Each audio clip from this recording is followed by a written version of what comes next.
Robb Stark rose in the thin, early light of a frigid northern morning to the sound of wind rattling broken shutters. He had slept in what remained of a lesser bedchamber near the great keep, a drafty place reeking of old soot and pine. Gray wind was sprawled at the threshold, ears pricking at every stray noise. Outside, Winterfell's walls stood half-rebuilt, ringed by fresh snowdrifts. Smoke curled from a handful of chimneys, marking which towers or wings had been made partially habitable again. He stretched, nursing the ache in his old wound, a faint, nagging reminder of the Red Wedding's crossbow bolt. The scar pulled whenever he twisted too quickly, and in bitter cold, the skin felt tight. Yet it was far better than the agonies of before. For that small mercy he was grateful. In the months since his return, Winterfell had changed from a gutted ruin seized by the Boltons to a tense but vital fortress again, alive with the footsteps of allies trickling in from across the snowbound north. He and those who followed him had repaired what they could, propping up precarious walls, sealing gaps against the howling winds, clearing debris from corridors. Fires burned in a few halls around the clock, devouring precious wood but staving off the gnawing freeze. He tugged on fur-lined boots and a heavy cloak, then ventured into the half-lit corridor. Gray wind padded at his side. Overhead, the ceiling beams bore the scars of flames from the iron-born occupation, charred black in places. Yet the stonework remained sturdy enough. As he passed a narrow, arrow-slit window, he glimpsed the pale light of dawn creeping over the courtyard. Catelyn was already awake, as she always seemed to be, conferring with Ser Marlon Manderly and a few umbers in the old great hall, still roofless in parts, open to the sky. Robb crossed the courtyard, boots crunching on frozen slush. A few Manderly knights were drilling with swords near the stables, while an umber man shouted curses at a balky horse. Robb nodded curtly to them, pushing open the scorched doors to the hall. Inside, a sizable fire blazed in a rebuilt hearth. Snow had drifted along the edges of the hall's walls, leaving a rim of white where the roof timbers remained missing. Robb immediately spotted his mother standing at a makeshift table with Ser Marlon and Hother Umber. Maps, well-worn and ink-stained, lay spread out beneath stones that anchored the corners. Gavin Glover and Jory Karstark joined them, along with a few men wearing the half-sunburst of House Karstark. Catelyn looked up at Robb's approach, relief mingling with the tension in her face. He could see new lines of worry etched around her eyes. "There you are," she said, voice low. "We have a visitor." She indicated a man in a travel-stained cloak, standing off to the side with a chunk of bread in one hand. He arrived not an hour past, bearing news from the north and east. Some good, some ill. The messenger dipped his head. He was short and solidly built, with a patchy beard and a voice raw from the cold. "Your Grace," he said, "I was sent by the Tallhearts, or rather what remains of them at Torrens Square. They bid me tell you they've thrown off the few Bolton men assigned to watch them. Their small garrison is free, but—" He hesitated, glancing at the gathered lords. "The Boltons have begun mustering at the Dreadfort, so rumor says, to confront you if the snows relent. Perhaps 2,000 men, maybe 3, under Lord Bolton's command." A hush settled, save for the snap of flames in the hearth. Robb felt a flicker of unease. The North's winter was savage, but not savage enough to prevent every movement. If the Boltons could field a few thousand men, that outnumbered what Winterfell currently held. More allies trickled in, but assembling a large host took time that might not be granted. He forced steel into his voice. "Torrens Square stands with us, then. That's heartening. Will they send men?" The messenger nodded quickly. "A few dozen, perhaps. Maybe more come spring. Lord Tallheart's resources are strained. He must defend against raiders from further west. Disorganized Ironborn, they say. But Torrens Square is resolutely in your camp. They told me to offer you their banners."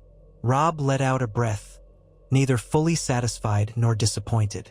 "They have my thanks." He looked to Hother Umber. "What news from last hearth?" Hother scowled, raking a hand through his grizzled beard. "Tricky. The Boltons keep a close grip there. They watch the Umbers use hostages to ensure compliance.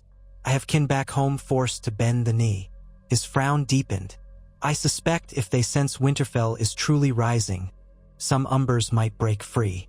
But we shouldn't count on them en masse unless we march on Last Hearth ourselves.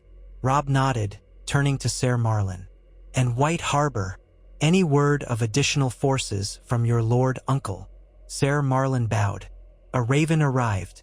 Lord Wyman's men are delayed by storms near the White Knife. Once they can navigate the roads, likely a fortnight, no less, he'll send 200 or 300 more to join us, along with more food stores. We can hold out if we can only hold out long enough. Silence lingered. The winter seemed to tighten around them, a tangible presence in the half-ruined hall. Gray wind circled the table, sniffing the corners. Robb recalled another time years ago, when the great hall was vibrant with tapestries, warm with torchlight, filled with laughter at feasts. Now it was half rubble. Yet here they stood, forging alliances from scraps, bracing for confrontation. Gavin Glover laid a finger on the map. Moat Caelan's watchers remain. No news of Fry men crossing the neck. The storms likely hamper them even more than us. If the frays do come, it might be from the west. But we've heard nothing. Walder Fry may be content to let the Boltons do the fighting. Catelyn shook her head. Or he's waiting to see whether Roose Bolton triumphs or fails. Walder Fry is an opportunist. He'll commit his troops only when advantage is assured. Jory Karstark grimaced. That's all the respite we're like to get. My men found the remains of a Bolton patrol near the Cerwyn lands. The Cerwyn men ambushed them but lost half their number. Robb took in the swirl of reports. So many moving pieces, so little certainty. We'll keep watch on all roads, he said firmly. If Roose Bolton musters at the Dreadfort, we must prepare for siege. We have the advantage of Winterfell's walls. Though battered, they're still formidable if we reinforce the weak points. We'll need to stockpile as much firewood and food as possible. Our best chance is to hold out until the rest of our allies arrive. If a pitched battle is forced, we might be overwhelmed. Hother Umber set his fists on the table. You'd have us cower behind the walls? Robb met his eyes. For now, yes. Winter is no season for open field battles unless we have the numbers. Holding this castle denies the Boltons the symbolic heart of the North. That starves them of legitimacy. If they want it back, they'll have to bleed for it, and risk losing men and supplies in a winter siege.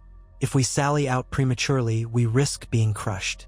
Hother's lips pressed into a thin line, but he nodded grudgingly. If you say so, when the time comes for blood, I'll be ready. Ser Marlin cleared his throat, gently changing the topic. We also must consider letters to lesser houses, Flint, Ryswell, Locke, maybe some mountain clans. Some may well join us if they believe we have momentum. Catelyn drew the corner of the map toward her. The Ryswells are tied to the Boltons by marriage, though they might resent it. Lady Barbary Dustin at Barrowton has her own grudges against House Stark. We can attempt outreach, but we should not rely on them. Robb drummed his fingers on the table. Send the letters anyway.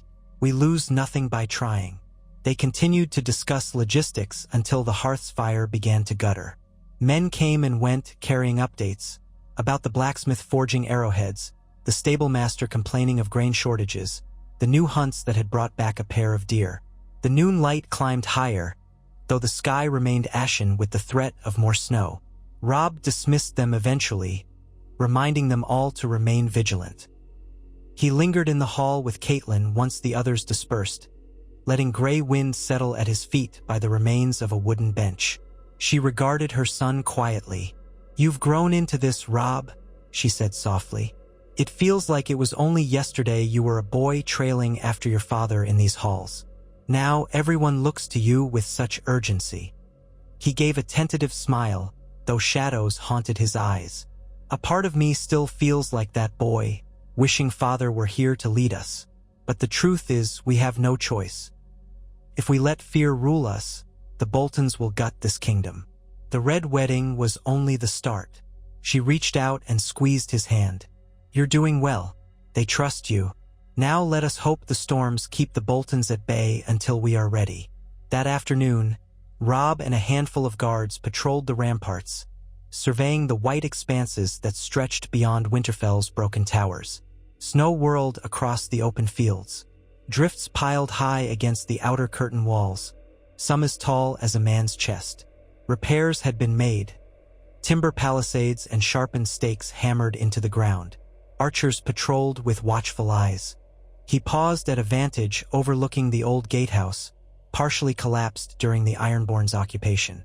Crews had reinforced it with logs and rough stone, raising a new portcullis hammered together by Manderly smiths. Robb prayed it would suffice if a serious host approached. His breath fanned the frosty air. One of the watchmen saluted him, bow in hand.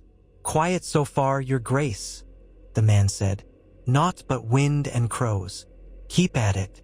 Robb peered across the tundra once more before stepping down from the ramparts.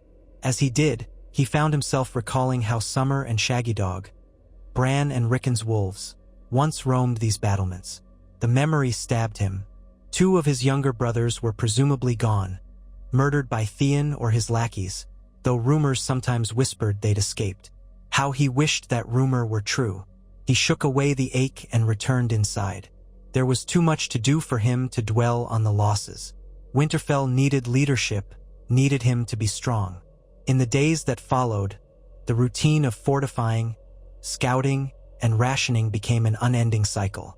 With each sunrise, men trudged out to fell trees, gather firewood, or hunt game. Others patrolled the roads, seeking any sign of movement from the Dreadfort. Small groups of Northmen arrived at random intervals, some bringing meager tribute: turnips, salted meats, furs. Others brought horrifying stories of Bolton cruelty. Through it all, Robb walked among them, encouraging, consoling, planning. Though Winterfell's halls were never truly warm, the press of so many people brought an odd sense of community back to the keep. Men sang softly at night around the hearth, telling old stories about the kings of winter. Manderly knights taught a few local lads how to handle spears. Glover men hammered out new arrowheads.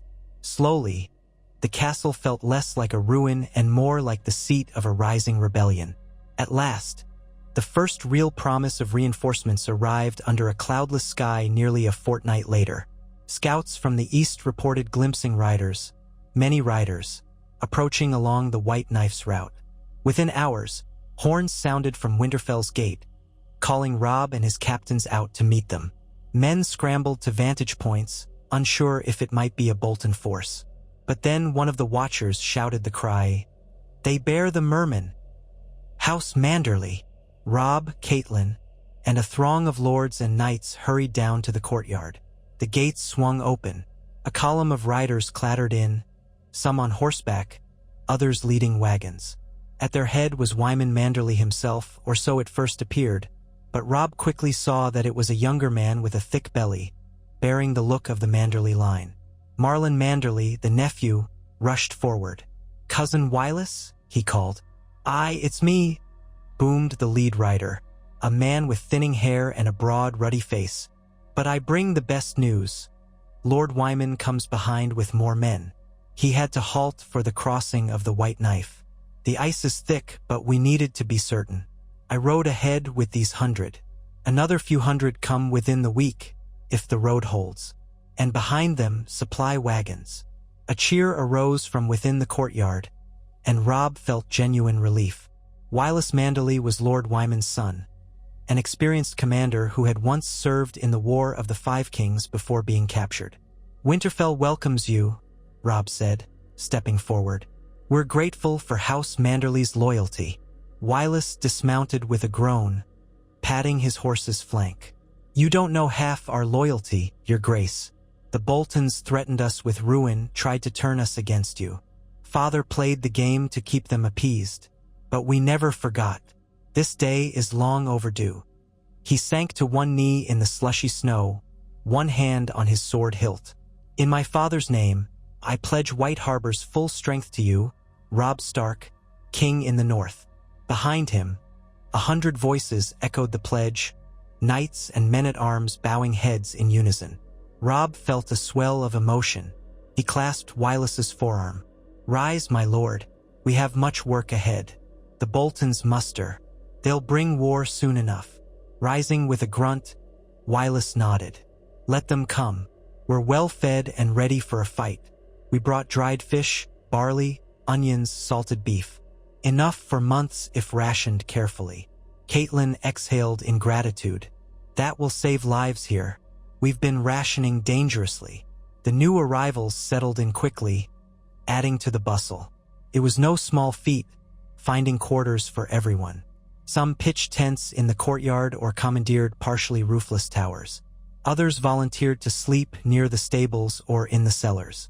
The stable yard teemed with fresh horses. The blacksmith nearly wept at the prospect of more skilled farriers. That evening, Wylis joined Robb and the other leaders in a smaller chamber near the partially restored solar. A roaring fire lit the walls, and the smell of spiced ale drifted from a nearby table. Gray wind lurked by the entrance, eyeing the newcomers warily. Robb gestured for Wylis to sit with them around a roughly hewn table. "You said your father is on his way?" "Aye," Wylis replied. "Lord Wyman leads another 300 men, along with nearly 24 wagons of provisions. The weather may slow them, but they march steady.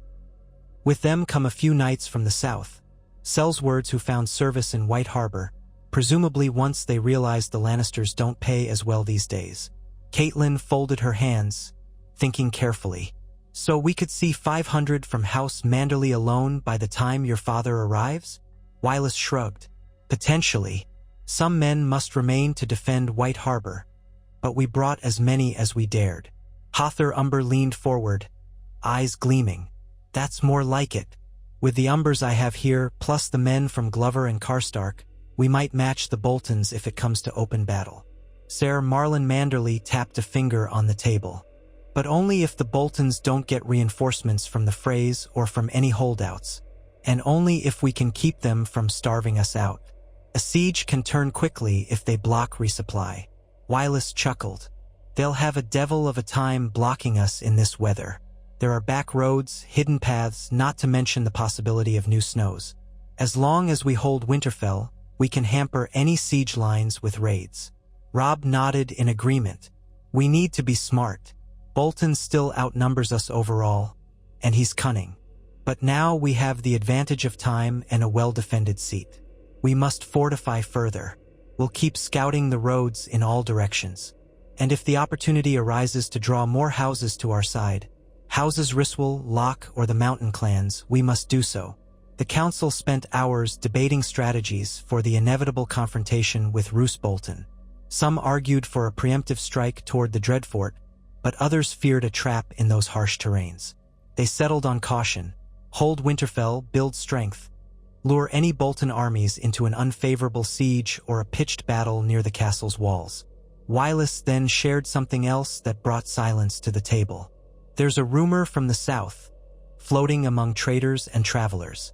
They say King Tommen's court in King's Landing has heard whispers that Robb Stark lives, that the Freys lied about killing him at the Twins. Supposedly, Queen Cersei is furious. She wants Walder Frey to prove you are truly dead or handle you if not." Robb's jaw tightened. "So the Lannisters might turn their gaze north again?" Wylis nodded grimly. "They're in no position to field large armies if rumors of trouble in the south are true, battles with Stannis or Daenerys Targaryen across the sea. Yet be wary. The Iron Throne won't let the North go quietly if they think you can rally it anew." Robb flexed his hand, remembering the betrayal that had nearly cost him everything. "Let them come. My quarrel is first with Bolton and Frey. If the Lannisters intervene, we'll face that later." They closed the meeting late, departing to their respective corners of the keep. Robb lingered behind with Catelyn, letting the embers die in the hearth. She rubbed her temples, exhaustion creeping in. "It never ends, does it? The threats from every corner." He sighed. "It's the nature of wars.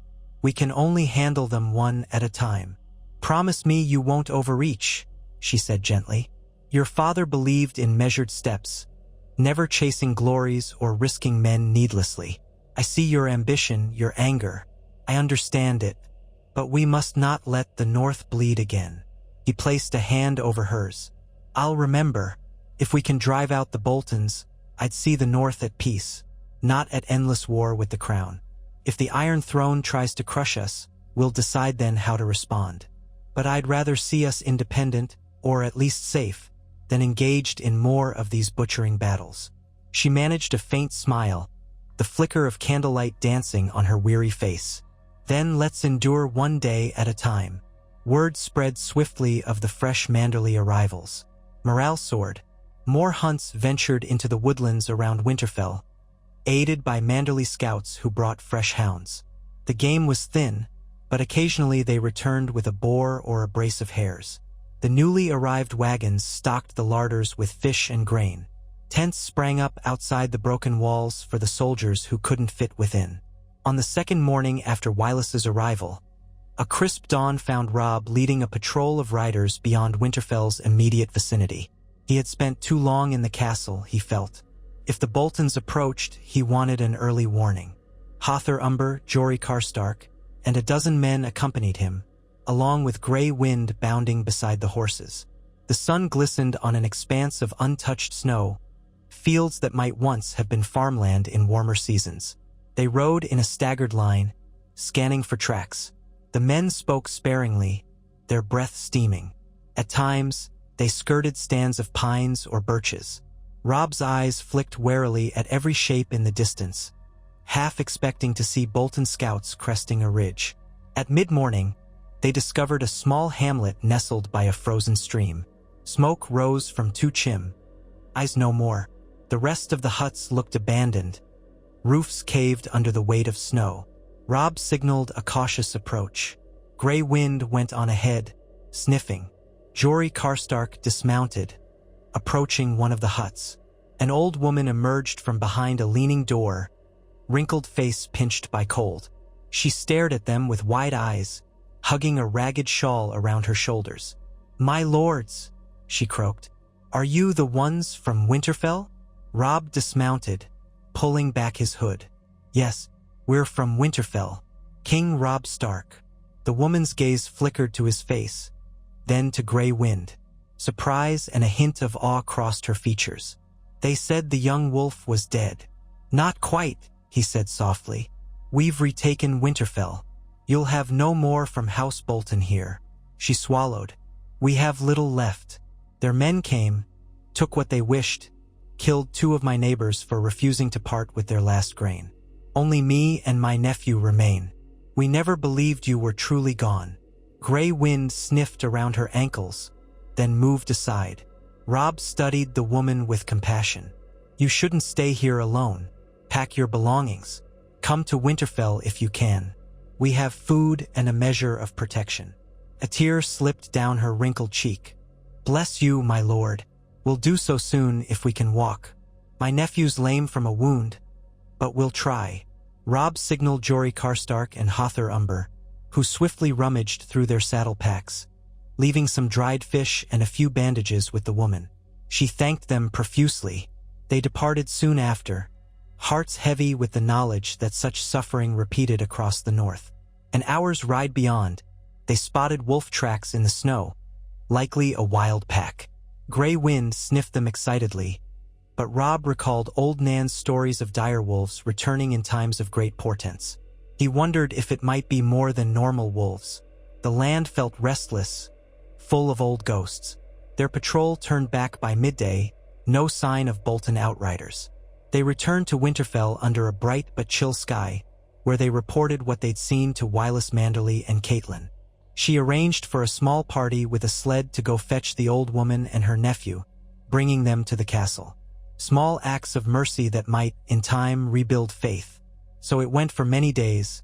Patrols, hunts, expansions of the fortifications, training in the courtyard. The Manderlys set up a fishmonger station near the kitchen to salt and store fresh catches from local streams.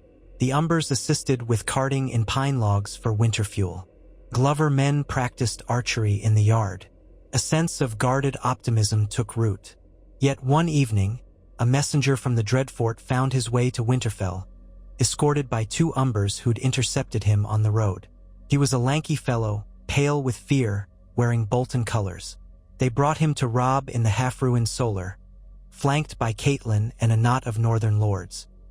Grey wind prowled at Robb's feet, fangs bared in a silent snarl. The messenger bowed stiffly. "I come under a flag of parley from Lord Roose Bolton, Warden of the North, recognized by King Tommen." Hother Umber spat at the mention of Bolton's title. Robb kept his composure.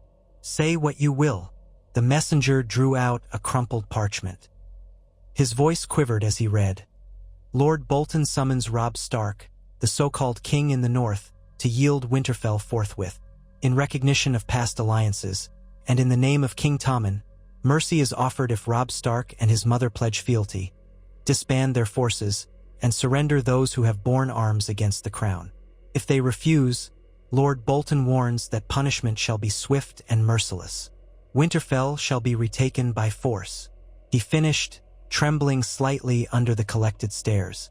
After a moment's silence, Catelyn said in a low tone, "He calls himself Warden, ignoring the countless crimes he's committed." Robb's anger tightened in his chest, but he kept his voice coldly measured. Did he offer mercy at the Twins, or at the Dreadfort, or in the villages he flayed? This is naught but hollow threats. He stood, looking the messenger in the eye. "Tell your master he has no claim. The North will not bow to the man who betrayed us. Winterfell stands under House Stark, as it has for centuries. If Roose Bolton wishes it, let him come and break himself against these walls." The messenger swallowed hard. He instructed me to obtain your answer." "That is my answer," Robb said. "You may go or remain as a prisoner if you prefer. But carry back my words. I will not yield to the butcher of the North. This castle is mine by blood and right. Should he attack, we'll fight to the last." A hush followed, broken only by the wind and Grey Wind's low growl. The messenger, wide-eyed, chose to depart rather than remain captive. Hother Umber muttered that the man was lucky to leave with his skin. Robb watched him go, tension coiled in his shoulders. Catelyn stepped closer. "Roose Bolton knows you won't yield. This is him testing your resolve or perhaps stalling for time. We must be ready." Robb exhaled. "Then we fortify more. If they march, we'll meet them with steel." As the days turned shorter, ravens from the east confirmed that Lord Wyman Manderly himself, with a larger train of wagons and men, had set forth. He would need time to navigate the snowed-in roads. Meanwhile, more houses sent cautious feelers. The Locks pledged 30 men. A small cadre of flints arrived with a handful of archers. Each addition seemed minor, but the sum was becoming significant. Winterfell had perhaps 800 fighters now, plus the promise of more. Then came a fierce blizzard, howling out of the north. For 3 days, the swirl of white battered Winterfell. Men huddled inside, unable to see more than a few yards past the walls. Patrols were grounded. The gates stayed barred. Snow piled so high against certain collapsed sections of the keep that men worried the wind might pack it enough to let an intruder climb in. Crews continually shoveled. The night winds howled like wolves. In the flickering lamplight, while the storm raged, Robb felt the weight of ancient northern powers, as though the land itself roused from slumber. When the storm finally eased, it left drifts as tall as a grown man and a stillness that set everyone on edge. Patrols ventured out carefully, wading through waist-deep snow. 2 days later, ravens soared in from White Harbor, battered by the winds but alive. Lord Wyman Manderly's letter declared that he was delayed but close. He prayed to the Seven and to the old gods, so he wrote, that the weather would spare him further. Then came worse tidings. A battered scout stumbled into Winterfell's courtyard at dusk, near frozen and half-starved. He gasped out that he'd skirted near the Dreadfort's roads and seen a sizable column of armed men heading southwest. Bolton men, presumably. They marched slowly but steadily, using large draft horses and sledges for supplies, forging a path through the drifts. Their numbers were unclear, but likely over 1,000. "They aim for Winterfell," the scout wheezed, lips cracked with cold. "They had banners, all flayed men. I saw no Fry sigils, but who knows if some were hidden." Alarm spread through the courtyard. If Bolton's men had truly begun the march, They might reach Winterfell in a week, maybe less, depending on storms. Robb convened his war council swiftly in the Great Hall. Torches hissed, reflecting on the gathering lords' grim faces. "It appears Roose Bolton is done waiting," he said. "We must assume he leads them himself or perhaps that bastard of his. Either way, they'll try to retake Winterfell." Ser Marlon Manderly's brow furrowed. "How soon can they arrive?" "Hard to say," Robb answered. "A few days if the weather holds, longer if more storms strike." Hother Umber slammed a fist on the table. "Let 'em come. I've a thirst for Bolton blood." Catelyn's voice tempered the mood. "We should see if we can't hamper them on the road, harry their supply lines. If we pick them off in small raids, perhaps they'll falter." Wylis Manderly agreed. "Yes, we can send outlight cavalry or stealth parties on skis or snowshoes, striking from the woods. Make them bleed before they reach the walls." Robb nodded. "A good plan. We must be cautious not to engage their main body in open ground. But skirmishes might whittle them down." They quickly organized small raiding parties, selecting men adept at moving through deep snow. Some crannogmen who remained, a few experienced hunters, plus Northmen used to winter travel. They'd intercept the Bolton column's route, disrupt wagons or stragglers, then melt away. "Meanwhile," Robb said, "we ready the castle for siege, post archers on every vantage, set aside more ration stores in hidden caches, and keep a strong watch. If Bolton gets close, we might see rams or attempts to scale the walls. Winterfell's defenses aren't what they were, but we'll make do." The next few days were a flurry of preparation. Quarrels and arrows were fletched in haste. Tar was heated to pour on attackers. Spare beams were nailed into gate defenses, tripling the barrier. Men were assigned sections of the wall to watch day and night. Robb patrolled constantly, ensuring every approach was locked down, every gap covered.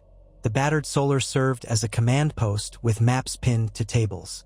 Word soon came back from the raiding parties. They'd ambushed a Bolton wagon train in the deep snow, scattering the escort and torching supplies. The Boltons lost about 20 men, but a few raiders were slain as well. Another party picked off a group of scouts. The overall effect was to slow the Bolton column's march, forcing them to move cautiously. One cold morning, as swirling flurries fell, Robb stood on the ramparts with Jory Karstark, scanning the eastern horizon. They had posted watchers on the old towers, some of which were more stable than others. A crow cawed overhead. Gray wind stood with them, ears pricked. Then the horn sounded from the southern tower, a single long note. Within minutes, watchers in the eastern tower echoed the call. A line of dark shapes had appeared in the distance. Men in formation, trudging over the snow-laden fields. Bolton banners were visible, the flayed man bright against the pale white. Robb felt a twist in his gut. The time had come. Bolton's host, less numerous than he'd feared but still formidable, began setting up a camp in the open plain, well beyond arrow range. Perhaps 1,000 men, maybe more. They wore heavy furs with horses to carry supplies. He scanned for any sign of cavalry that might try to outflank them. Jory Karstark cursed under his breath. Within Winterfell, horns sounded in answer. Soldiers scrambled to walls and towers, bows in hand. Manderly knights formed a reserve in the courtyard. The tension was palpable. Robb grimly watched the Boltons erect tents, dig fire pits. They clearly intended to settle for a siege or at least a standoff. Roose Bolton himself or some commander likely realized that an immediate assault on half-ruined Winterfell, while possible, could be costly. The air was bitterly cold, and the ground was blanketed in deep snow. War in winter was a grim gamble. As dusk approached, a single rider bearing a white banner rode forward toward the castle gates. Robb, from the ramparts, recognized the figure's posture. Calm, measured, somehow menacing even from a distance. "That's Roose Bolton," Robb murmured, dread curling in his chest. Catelyn, who had climbed the steps, confirmed it quietly. "Yes, I remember that stance from the war councils. Gods have mercy." Roose Bolton halted out of bowshot, raising a gauntlet hand. Through the swirling snow, his voice carried, cold and detached, "Robb Stark, I come to offer final terms. If you yield Winterfell and turn over those who defy King Tommen, I shall be merciful. Refuse, and you sentence your men to cold death." Robb stared down at the man who had betrayed him at the Twins, the man who had quietly orchestrated the butchery.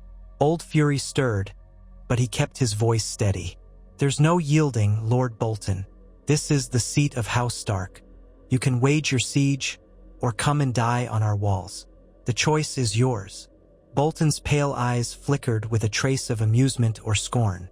"I see you've grown bold behind these half-collapsed stones." He paused, letting the wind hiss. "Very well. We'll see how the winter nights suit you. If you starve or freeze, you'll regret your pride." With that, Roose wheeled his horse, returning to the Bolton camp. Darkness fell, and the siege began in earnest. For 3 tense days, the Boltons encircled the castle at a safe distance, blocking the main roads. Archers occasionally traded arrows with Winterfell sentries, though the range was long. A few sorties from the castle tested Bolton vigilance, trying to slip in and out.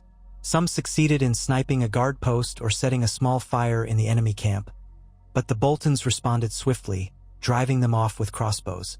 Each morning, Robb awoke to the same sight. Bolton tents staked in the white plain, small columns of smoke from their fires, watchers posted day and night.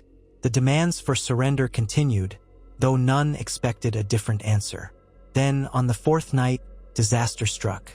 A portion of Winterfell's outer wall that had been patched with timber collapsed under the weight of piled snow. The crash resounded like thunder, dropping a whole section of newly set logs and old stones into a drift below. The men scrambled to form a perimeter, but Bolton scouts quickly spotted the breach. Shouts lit the camp. Under the cover of darkness, a Bolton raiding party advanced toward that collapsed section. Winterfell's defenders rallied with torches and arrows. The clash was chaotic, a swirl of men in the swirling snow, half illusions in the flickering light. Arrows whizzed from the ramparts, cutting down some of the Boltons.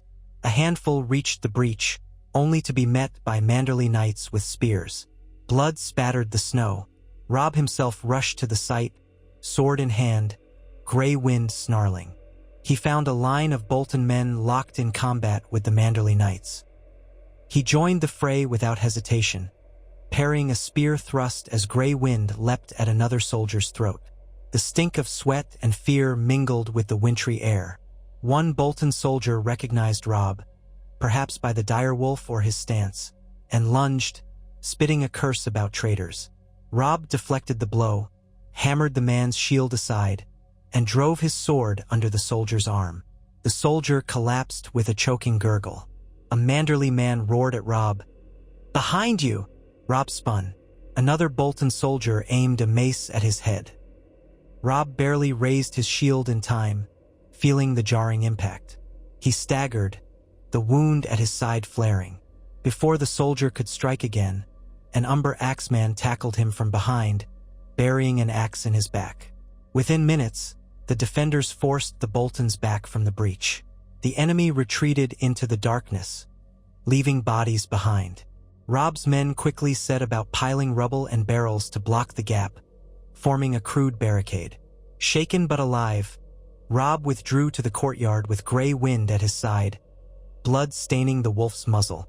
They had repelled this foray, but it was a stark reminder of the castle's vulnerabilities. Men toiled through the night to reinforce the collapsed section, using every scrap of timber.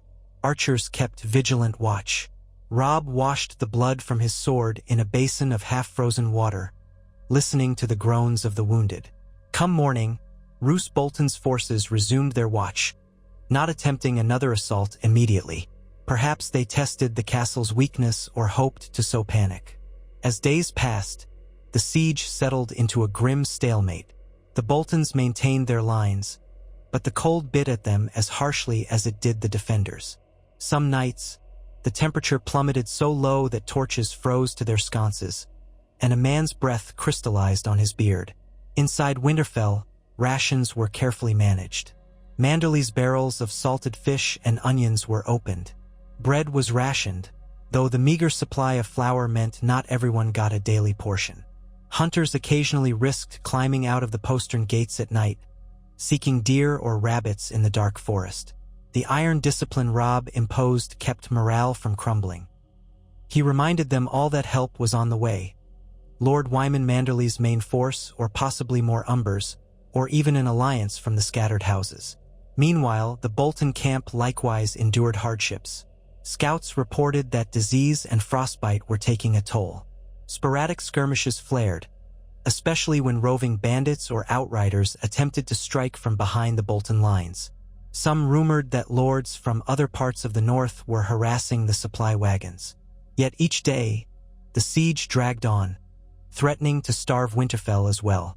If Wyman Manderly did not arrive soon, or if the winter storms worsened, both sides might face catastrophic losses. One pale afternoon, Catelyn found Robb standing at the top of the broken tower, gazing out. The fortress was quiet under a thick layer of snow. Smoke rose from the keep's scattered chimneys. Outside, the Bolton tents seemed equally still. She approached, drawing her cloak tighter. "It can't continue like this forever," she murmured. "Sooner or later, something must break. Either they try a full assault or we sally out. Or Manderly arrives to shift the balance." Robb's expression was set. "Let us pray it's Manderly who arrives first. A direct assault from Bolton would cost so many lives." She placed a hand on his arm. "You haven't slept well, have you? You push yourself too hard." He shrugged off the concern. "I'll rest when the north is safe. Another section of the wall could collapse any day. We must keep watch." She knew there was no arguing with him on this point. He was driven just like Ned had been in a crisis. "Very well. I only ask you not to forget to eat." He mustered a small, weary smile. "I won't." That night, as the wind whipped the battlements, Robb found a quiet moment in the remnants of the Godswood, kneeling by the charred stump of the old weirwood. He pressed his hand to the blackened bark, letting his thoughts drift to the father he'd lost, to the siblings scattered or dead, to the men who believed in him. Gray wind lay nearby, ears perked as though sensing something deeper in the shadows. Robb whispered a prayer. "Old gods, guide us. Show me how to save this land and these people from the men who butcher and flay. I never asked to be king, but I have no choice if I wish to protect them." The only answer was the moan of wind among burnt branches. Yet some part of him felt steadied by the silent presence of this place. Even ravaged, the Godswood had a lingering sense of ancient watchfulness. Another day dawned with no respite. The Boltons continued to ring Winterfell. Robb sent out a final desperate wave of ravens, imploring any allied houses to strike the siege lines from behind. He pleaded with the watchers in the west, asking if they might draw the Freys off if the Freys tried to intervene. He prayed for Wyman Manderly's triumphant arrival in time. At last, near midday, watchmen on the southwestern tower cried out. A swirl of movement rose beyond the Bolton encampment. Horn blasts erupted, echoing over the snowy plains. Robb, roused from an anxious doze, sprinted up the tower steps. From the vantage of the parapet, he saw that the Boltons were in uproar. Men rushed to form lines or mount horses. Past them, perhaps half a mile away, a new force emerged from the swirling haze, bearing banners of the White Merman and a few direwolf standards. Robb's heart soared. Lord Wyman Manderly's main host had arrived, near 300 or 400 strong, with supply wagons and cavalry units.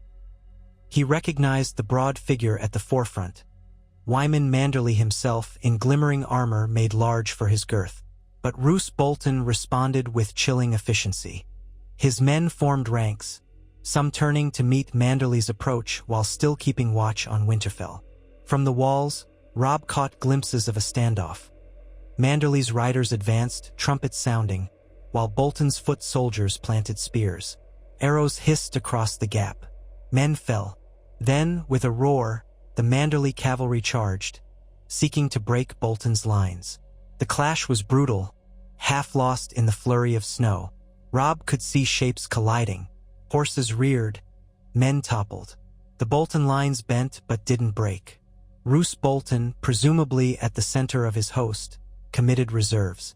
"We must strike now," Robb shouted, turning to the men on the walls. "Open the gates, muster our knights. If we catch them from behind, we can trap the Boltons between us and the Manderlys." Cheers rose from the watchers. Horns sounded anew within Winterfell, calling men to arms. Hother Umber, Jory Karstark, Wylus Manderly, and Gavin Glover rushed to rally their contingents in the courtyard. Banners were raised. Robb strapped on armor and slung his shield across his back, Grey Wind pacing impatiently. Catelyn appeared, face tense. "Be careful," she implored, voice trembling with suppressed fear. "We cannot lose you." He clasped her hand. "Winterfell is ours. I'll fight to keep it." Outside, the battered gates swung open, creaking from the reinforcements, and a column of Stark, Manderly, Umber, and Glover men emerged. Robb led them atop a solid warhorse, Grey Wind loping beside him, teeth bared in an almost feral grin. The snow battered their faces, the wind howling. Bolton lookouts shouted warnings, but many were preoccupied by the sudden Manderly assault. A portion of Bolton's host wheeled to face Robb's charge. The collisions of steel and flesh resounded across the field. Robb's horse thundered forward, hooves throwing up powdery drifts. His men unleashed a fierce war cry. "The king in the north!" Some chanted "Stark" in ragged unison. The Bolton line buckled, their spears leveled too late. Horses crashed into them. Swords and axes flashed. Robb personally cut down 2 soldiers who tried to jam a pike at his steed's chest. Blood spattered the snow. The stench of violence filled the frigid air. Grey Wind tore into a gap between spearmen, ravaging them in a flurry of fur and fangs. The direwolf's savage power scattered men, giving Robb's cavalry an opening. Behind him, Hother Umber swung a massive warhammer, caving in a man's helm. Jory Karstark speared a Bolton bannerman. Wylus Manderly's cavalry joined from the flank, driving deeper into Bolton lines. Cries of horror and rage mingled. Though Roose Bolton's men were disciplined, they hadn't expected a combined onslaught from 2 directions. They tried to regroup, some forming pockets of resistance. Crossbow bolts flew, felling horses, but the swirling snow hampered aim. In the chaos, Robb glimpsed a banner snapping overhead, the flayed man on pinkish cloth. He pressed toward it, suspecting Bolton's command might be near. Each step was a battle, as Bolton men lunged with swords or thrust at his horse's flanks. He parried blow after blow, narrowly avoiding a mace that whooshed past his head. Grey Wind sprang at a crossbowman, tearing him down before he could reload. Robb urged his horse forward, blood pounding in his ears. He spotted a figure on a black horse, cloaked in pale fur. A tall man with a pale face that seemed eerily calm, even amid the carnage. Roose Bolton. Their eyes met across a swirl of dying men and reeling horses. Bolton's lips twitched, perhaps in faint surprise. Then, with an almost dispassionate movement, he turned his horse, rallying a cluster of loyal guards to him. Robb spurred forward. He wanted nothing more than to end the man who had orchestrated so much betrayal. But Bolton, cunning as ever, signaled a retreat. Drums pounded. Surviving Bolton soldiers began to peel away from the fray, forming a ragged rearguard. If they remained, they risked full encirclement. The rearguard clashed with Robb's men, buying Bolton time. Grey Wind fought among them, scattering men who tried to stand firm. Robb's sword hammered a shield aside, cutting down a Bolton officer who wore a weirwood and flayed man emblem. But by the time he broke through, Roose Bolton was already spurring his mount away, flanked by a band of riders galloping hard. Robb roared in frustration, urging pursuit. Yet the deep snow made a swift chase impossible. Hother Umber and Wylus Manderly joined him, their horses likewise slowed by drifts. Across the field, Bolton foot soldiers were in flight, discarding spears to move faster. Some tried to circle north or east, seeking partial cover in the patchy woods. Others scattered. As the sun dipped behind clouds, the battlefield belonged to the Starks and Manderlys. Bodies dotted the snow, red stains seeping across white. The combined armies had suffered losses too, Some horses lay still, arrow-pierced men groaned. Yet the Bolton line was shattered, forced to flee or be cut down. A few surrendered. Robb dismounted amid the swirling aftermath, chest heaving. Gray wind panted at his side, muzzle slick with gore. The wind carried moans of the wounded. He scanned the field for any sign of Roose Bolton's body but found none. The traitor had escaped. Still, it was a victory, a decisive one, judging by the Bolton dead. Hother Umber, battered but grinning savagely, approached. "They're broken, lad. We've done it." Robb nodded numbly. He turned to see Wylis Manderly limping across the snow, assisting a wounded knight. "Your Grace," Wylis said, voice tight with pain. "My father should be here within days. This is half his host. With luck, we'll catch Bolton's remnants on the run." Robb looked around, seeing the battered men cheering, some hugging each other, others searching for fallen friends. This cost them, but it had saved Winterfell. The siege was broken. He said to Wylis, "Thank you, all of you. Without your charge, we might still be pinned behind walls." Horns sounded from the castle, echoing across the snowy field. The men answered with cheers. Robb closed his eyes briefly, relief washing over him, though it was tempered by sorrow for the dead. He reminded himself that the war wasn't over. Roose Bolton still lived, and the Dreadfort might remain a bastion of the traitors. But for now, for this moment, they had secured Winterfell and driven the Boltons back. The next hours were spent gathering the wounded, sorting the dead, and shepherding prisoners into a makeshift stockade near the castle's collapsed walls. Robb personally oversaw the retrieval of fallen northern allies, ensuring they'd receive proper rights. He felt each loss keenly, men who had trusted him with their lives. But they had turned the tide. The castle was free of siege lines. By nightfall, fires blazed in the courtyard as men warmed themselves and cleaned their weapons. A sense of triumph, fragile yet powerful, filled the battered corridors.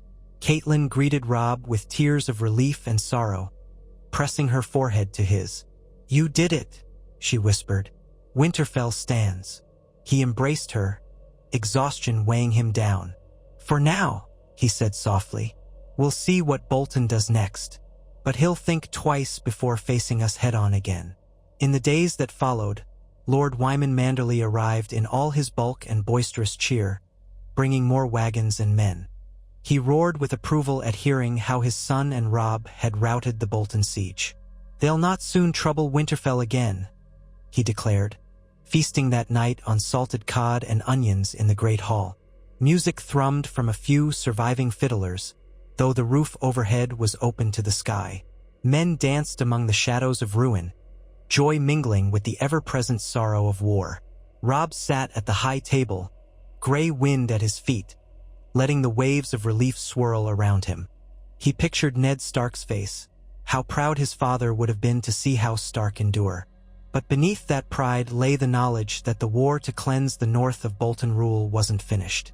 A day after the feast, with the snows partially melted by a freak warm spell, Robb summoned the Key Lords, Wyman Manderly, Hother Umber, Gavin Glover, Jory Karstark, and others, for a council in the Great Hall.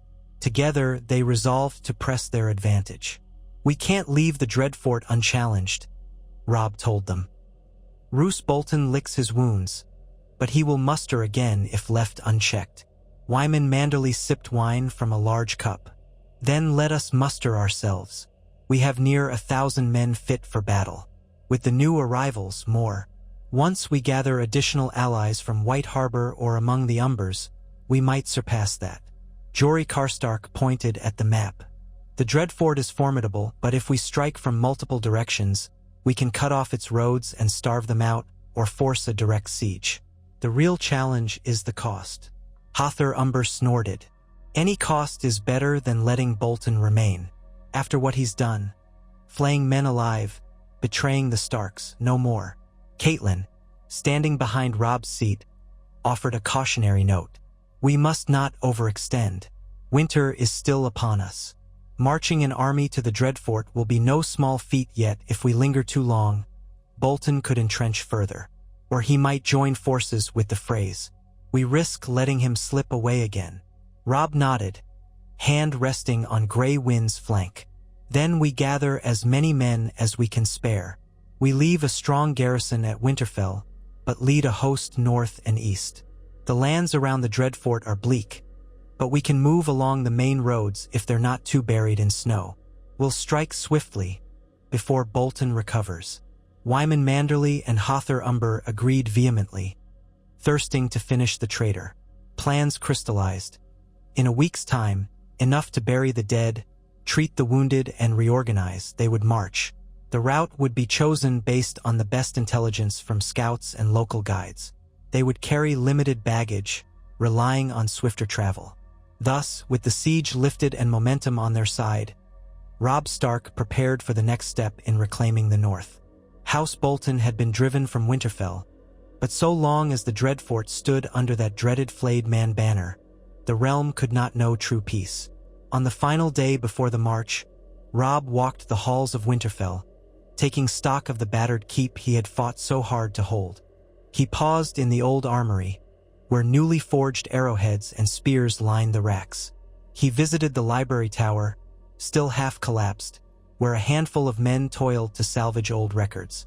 He passed the half-ruined living quarters, glimpsing the place his family had once lived in harmony. Finally, he ended at the God's Wood, kneeling once more by the burnt stump.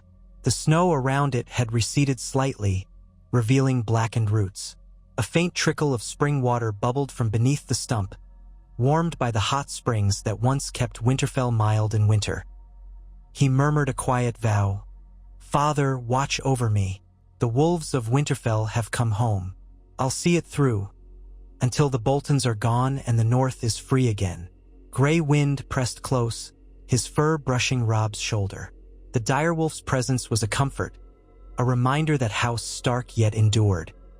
Somewhere, beyond the walls, the old gods watched. The morning of departure came, crisp and bright. The castle bustled with activity, knights and foot soldiers readying gear, banners flapping in the cold wind. Catelyn stood by the gate to see them off, her posture regal despite the fatigue etched into her face. She would remain at Winterfell, overseeing its defense. Wyman Manderly had volunteered to remain as well, leaving command of the bulk of the Manderly forces to his son Wylis in the field. The column formed outside the gate, horses stamping, men raising pikes. Robb sat astride a sturdy gray courser, shield slung over his back, sword at his hip. Grey Wind paced impatiently. Hother Umber, Gavin Glover, Jory Karstark, and Wylis Manderly took their places. A crisp breeze carried the scent of pine and old snow. Catelyn approached Robb's horse, her eyes shining with maternal worry. "May the gods be with you, Robb." He leaned down, clasped her hand. "We will return victorious. This time we finish it." She nodded, stepping back. The gates opened, creaking. The war horn sounded a single low note. Robb spurred his horse forward, leading the vanguard away from Winterfell, the battered seat of his forefathers. The column followed, banners raised high, men's voices subdued but resolved. They would march on the Dreadfort, the last great stronghold of House Bolton. In Robb's heart, the memory of the red wedding pulsed, fueling his determination. He had outlived Walder Frey's dagger, he had reclaimed Winterfell from traitors, and the North was awakening from fear. Now, one final blow might free them all from the flayed man's tyranny. The wind whipped across the open fields, swirling snow around the riders. The sun glanced off sword hilts and the gray fur of cloak collars. Far behind, Winterfell's walls receded, half hidden by drifting white. Robb narrowed his eyes against the glare. In the hush of the north, with Grey Wind's steady presence at his side and loyal men behind him, he felt the old gods stirring in the marrow of the earth. There would be more blood, more pain before the north could heal. But so long as he drew breath, House Stark would not again be undone by cowardice or betrayal. Ahead lay the Dreadfort's grim towers. Ahead lay another test of steel and loyalty. Yet for the first time in a long while, Robb Stark felt a steady confidence in his cause. The North remembered, and now it was rising in force. With each hoofbeat crunching the crusted snow, they left behind the ghosts of the siege, and pressed onward, determined to write a new chapter of retribution and renewal. Far overhead, gray clouds scud, and crows wheeled. In the eerie hush of the winter air, the future beckoned. Robb's banner of the direwolf snapped behind him, a promise that the rightful guardians of the North would not be denied. And so, beneath a sky heavy with impending storms, the king in the North led his gathering host toward the seat of the traitors, resolved to finish what had begun the moment Walder Frey and Roose Bolton raised their knives in the twins. Winter was here, and with it, the long-awaited vengeance of House Stark. Robb Stark led his army from Winterfell in the pale dawn light of a cold northern morning. The gates groaned open to a churned field of snow and churned mud, where the last ghosts of the Bolton siege lay scattered. Pikes still jutted at angles, half buried by wind-blown drifts. Dozens of crude cairns and burn pits gave testament to the recent violence. But the snow was fresh, the sky a sheer and frigid blue. The North's wide horizons reminded every man, woman, and beast that winter was nowhere near done. Robb rode at the head of the column, mounted on a gray courser whose breath plumed in the chill air. The horse's shaggy coat bore evidence of rough grooming and no small measure of battle's dust. Gray wind trotted by his flank, ears pricked, muzzle streaked with old scars.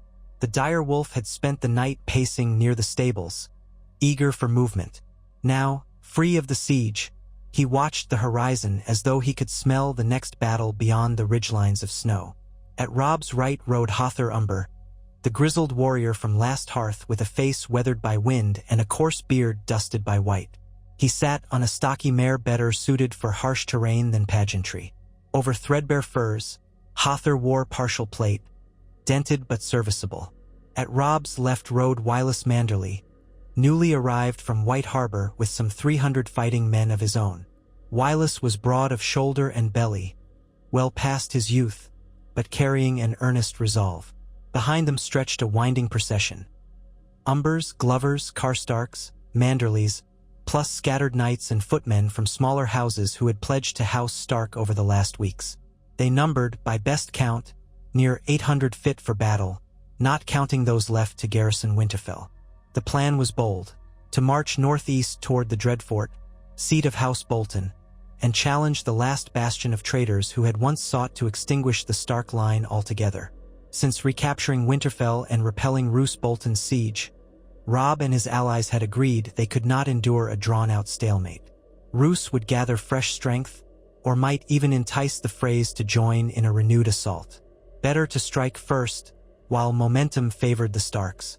Catelyn Stark had seen them off at the courtyard's edge, standing tall in her worn cloak, her voice trembling as she urged Robb to take care.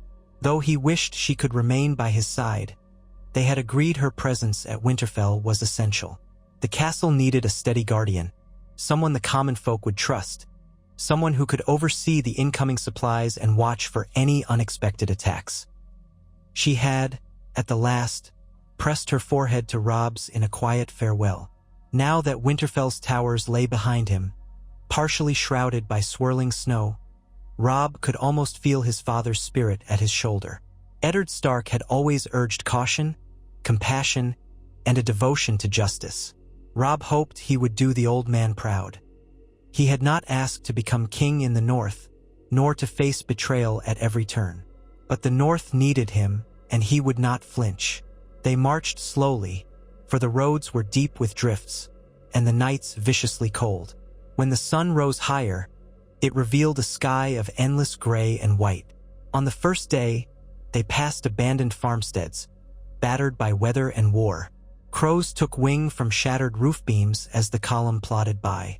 A few times, men were sent to check if anyone remained, but they found only emptiness and broken furniture. The Boltons had pillaged these lands in their scramble to form a siege at Winterfell. Starvation and terror had driven many small folk to flee, or left them dead on the roadsides.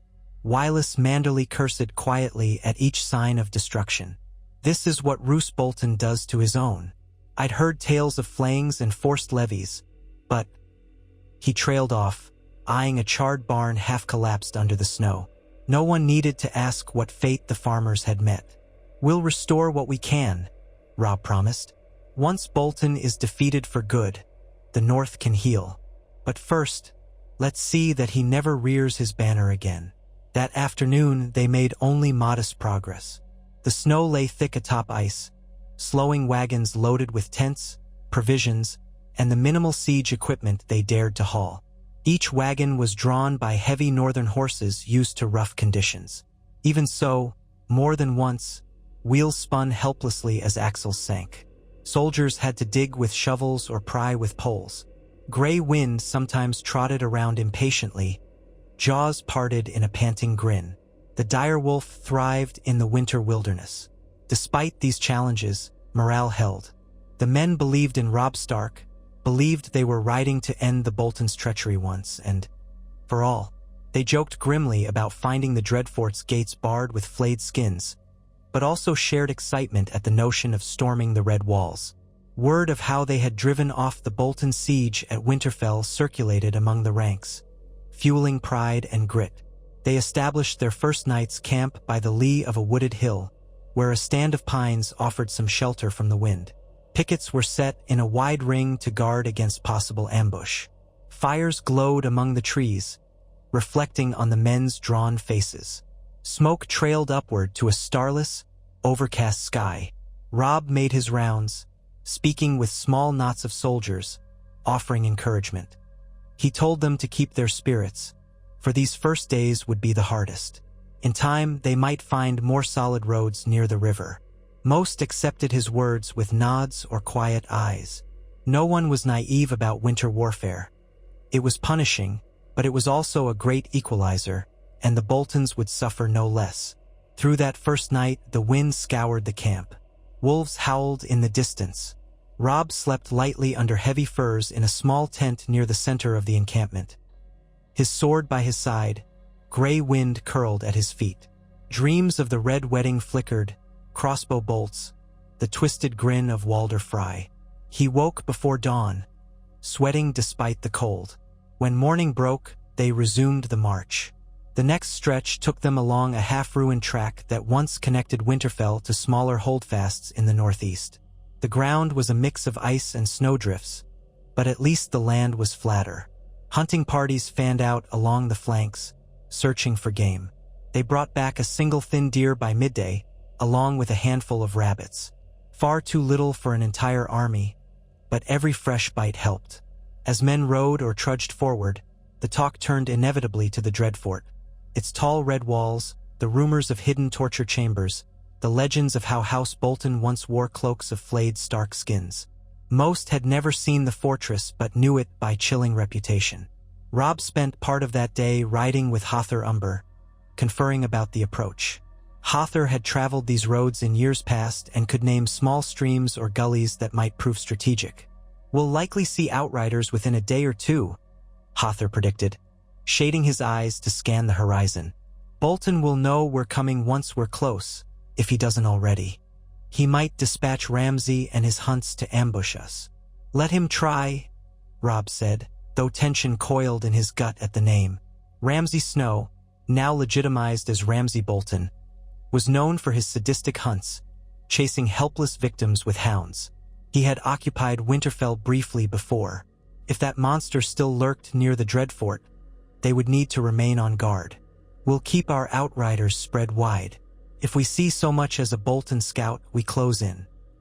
On the evening of their second day, the snows fell harder, swirling in thick, wet flakes that coated cloaks and beards. The temperature, however, rose slightly, turning some of the snow to slush. Boots squelched. Wagons bogged down in muddy patches hidden under the slush. It seemed the North itself wanted to hinder any large army, no matter who they served. They made camp later than planned on a ridge overlooking a partially frozen river. Torches and watchfires glittered across the white-blanketed slope. The wind carried the briny tang of salted fish from a few cooking pots near the wagons. Robb accepted a small bowl for his supper, more watery broth than meal, but hot enough to chase the chill from his hands. Nearby, Gray Wind gnawed on a half-frozen rabbit leg, courtesy of a successful archer. Wireless Manderly joined Robb by the central fire, stamping slush from his boots. He sat heavily on a damp log, letting out a groan. Gods, my joints ache as if hammered on an anvil. I haven't marched in such weather since Robert's rebellion, and I was younger then. You do well, Robb said, pushing aside his own weariness. Once we make the upper roads, you say we'll have an easier path? Wyllis nodded. Aye, if we stick to the forest edges. The land grows hillier, but there's a half-decent track leading toward the Dreadfort, used for trade or mustering, though seldom in winter. We'll see how it goes. Hother Umber thumped down across from them, a chunk of hard bread in hand. We'd better keep a strong watch on the flanks. If Ramsay or Roose tries to strike at us in the night, we could lose men or wagons. Winter warfare is all about the side advantage. We can't just march blindly. Robb agreed. He posted double sentries at midnight and before dawn, rotating men so none froze or dozed off. The night passed in windy gloom. At one point, half asleep in his tent, Robb heard Grey Wind lift his head and growl. Robb tensed, hand sliding to his sword hilt. But no alarm came, only the scraping of the wind over icy branches. Eventually, Grey Wind settled, and Robb drifted back into uneasy rest. By the third day, they encountered the first signs of Bolton outriders. One group of scouts returned at midday with a single prisoner, a lean, hollow-cheeked man in mismatched furs. He had attempted to hide in a copse of pine, but the Stark scouts had tracked him down. Under questioning, the man blurted that he served Ramsay Bolton, that he was merely a forward observer. According to him, Ramsay commanded a handful of huntsmen roving the region, seeking to gauge the Stark host's size. At mention of huntsmen, men in Robb's ranks tensed. Everyone knew the savage tales. The prisoner cowered, babbling, "They'll kill me if I speak. They'll flay me if I don't. I'm damned either way." Robb's eyes hardened. He had no sympathy left for Bolton's men, but he sought any kernel of intelligence. "Where is Ramsay?" "I don't know exactly," the man whimpered. "Could be near the River of Skulls. He moves constantly. Scouts, raids, hunts. He'll set traps, your grace, anything to slow you." With that, he broke down, sobbing. Robb had him locked in a wagon under guard, uncertain whether the man's words were reliable or half-lies meant to mislead. Regardless, it confirmed Ramsay might attempt raids. That afternoon, Robb dispatched small cavalry patrols with experienced guides, telling them to press outward and keep watch for signs of ambush.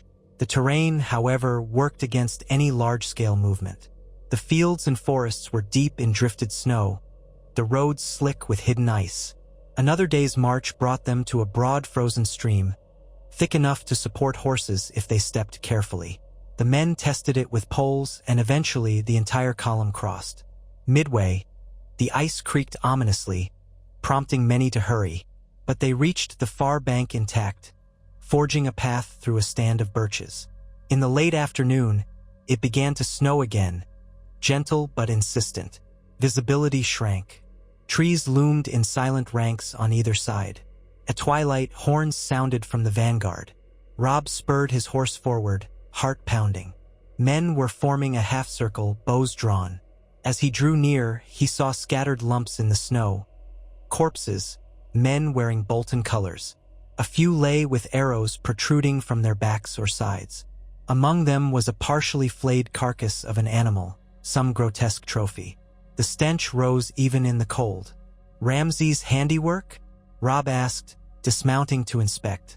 Grey Wind sniffed warily at the blood-splotched snow. Jory Karstark crouched beside one body, turning it over. "Looks like they were set upon. But by who? The arrows might be ours, or they might be from some other group. Possibly Sellswords, or bandits, or even more Bolton men. Hard to tell in this gloom." Indeed, the fletching was black, nondescript.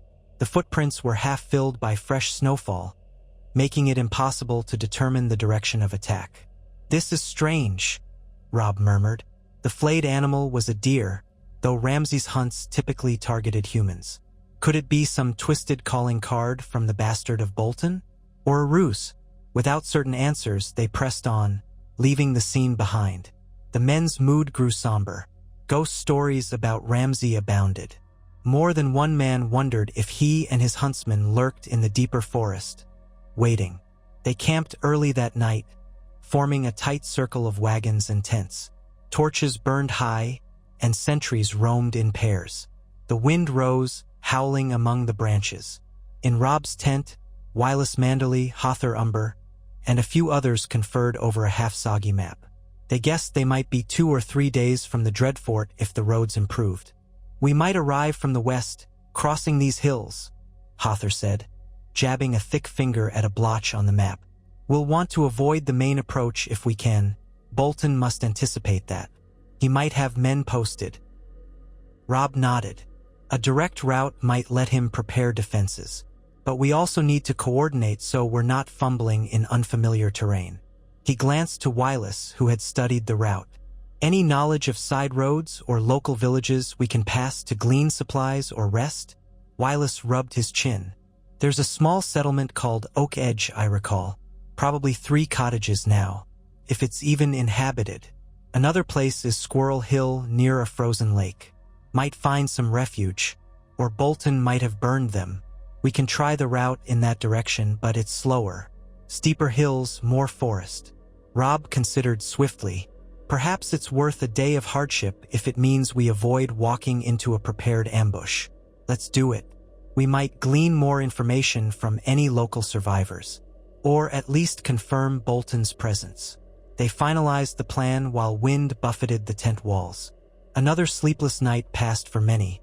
Some men claimed to hear faint shrieks on the wind, though it was likely only the groan of trees.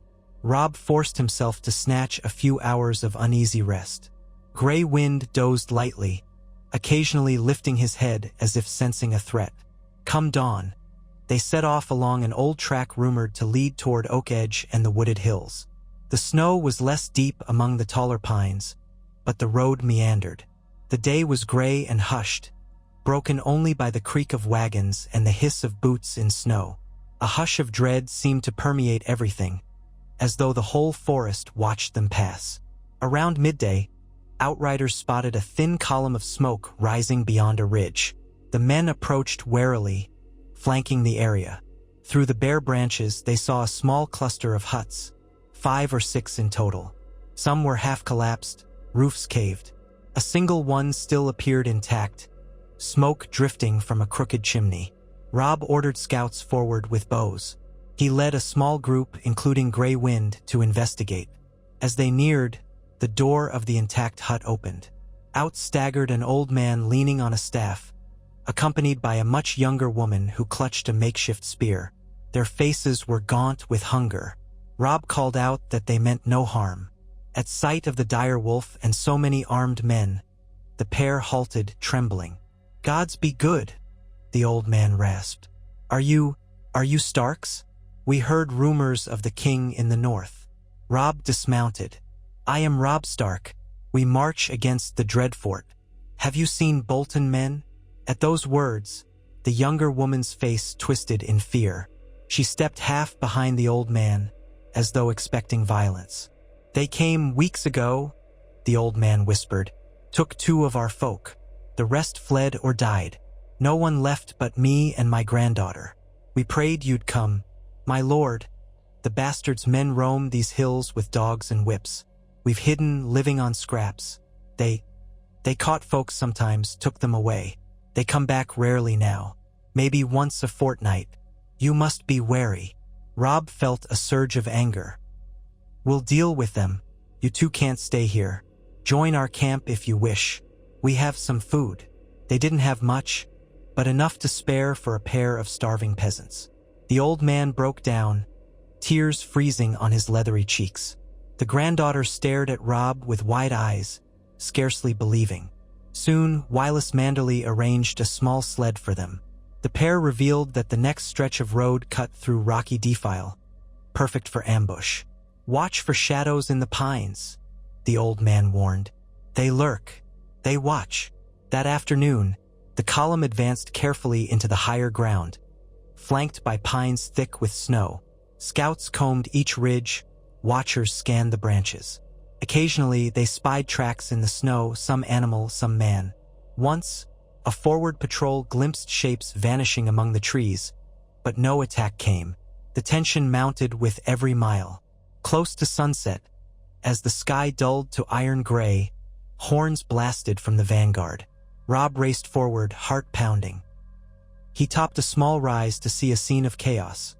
Riders from his host had come under attack by a band of men, perhaps 24, wearing mismatched cloaks but brandishing spears and shortbows. They were not in full Bolton livery. Some wore scraps with the flayed man, others had none. But they fought as a unit, driving javelins into the startled outriders. Robb shouted to rally more men. Grey Wind bounded ahead with a snarl.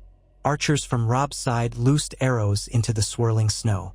The attackers scattered, weaving among pines. One of Robb's horsemen tumbled from the saddle, an arrow in his neck. Another reeled from a spear through the thigh. Hother Umber, roaring, charged in with a group on foot, trying to flank the attackers. But the terrain favored the ambushers. They slipped away behind trees, returning fire with surprising discipline.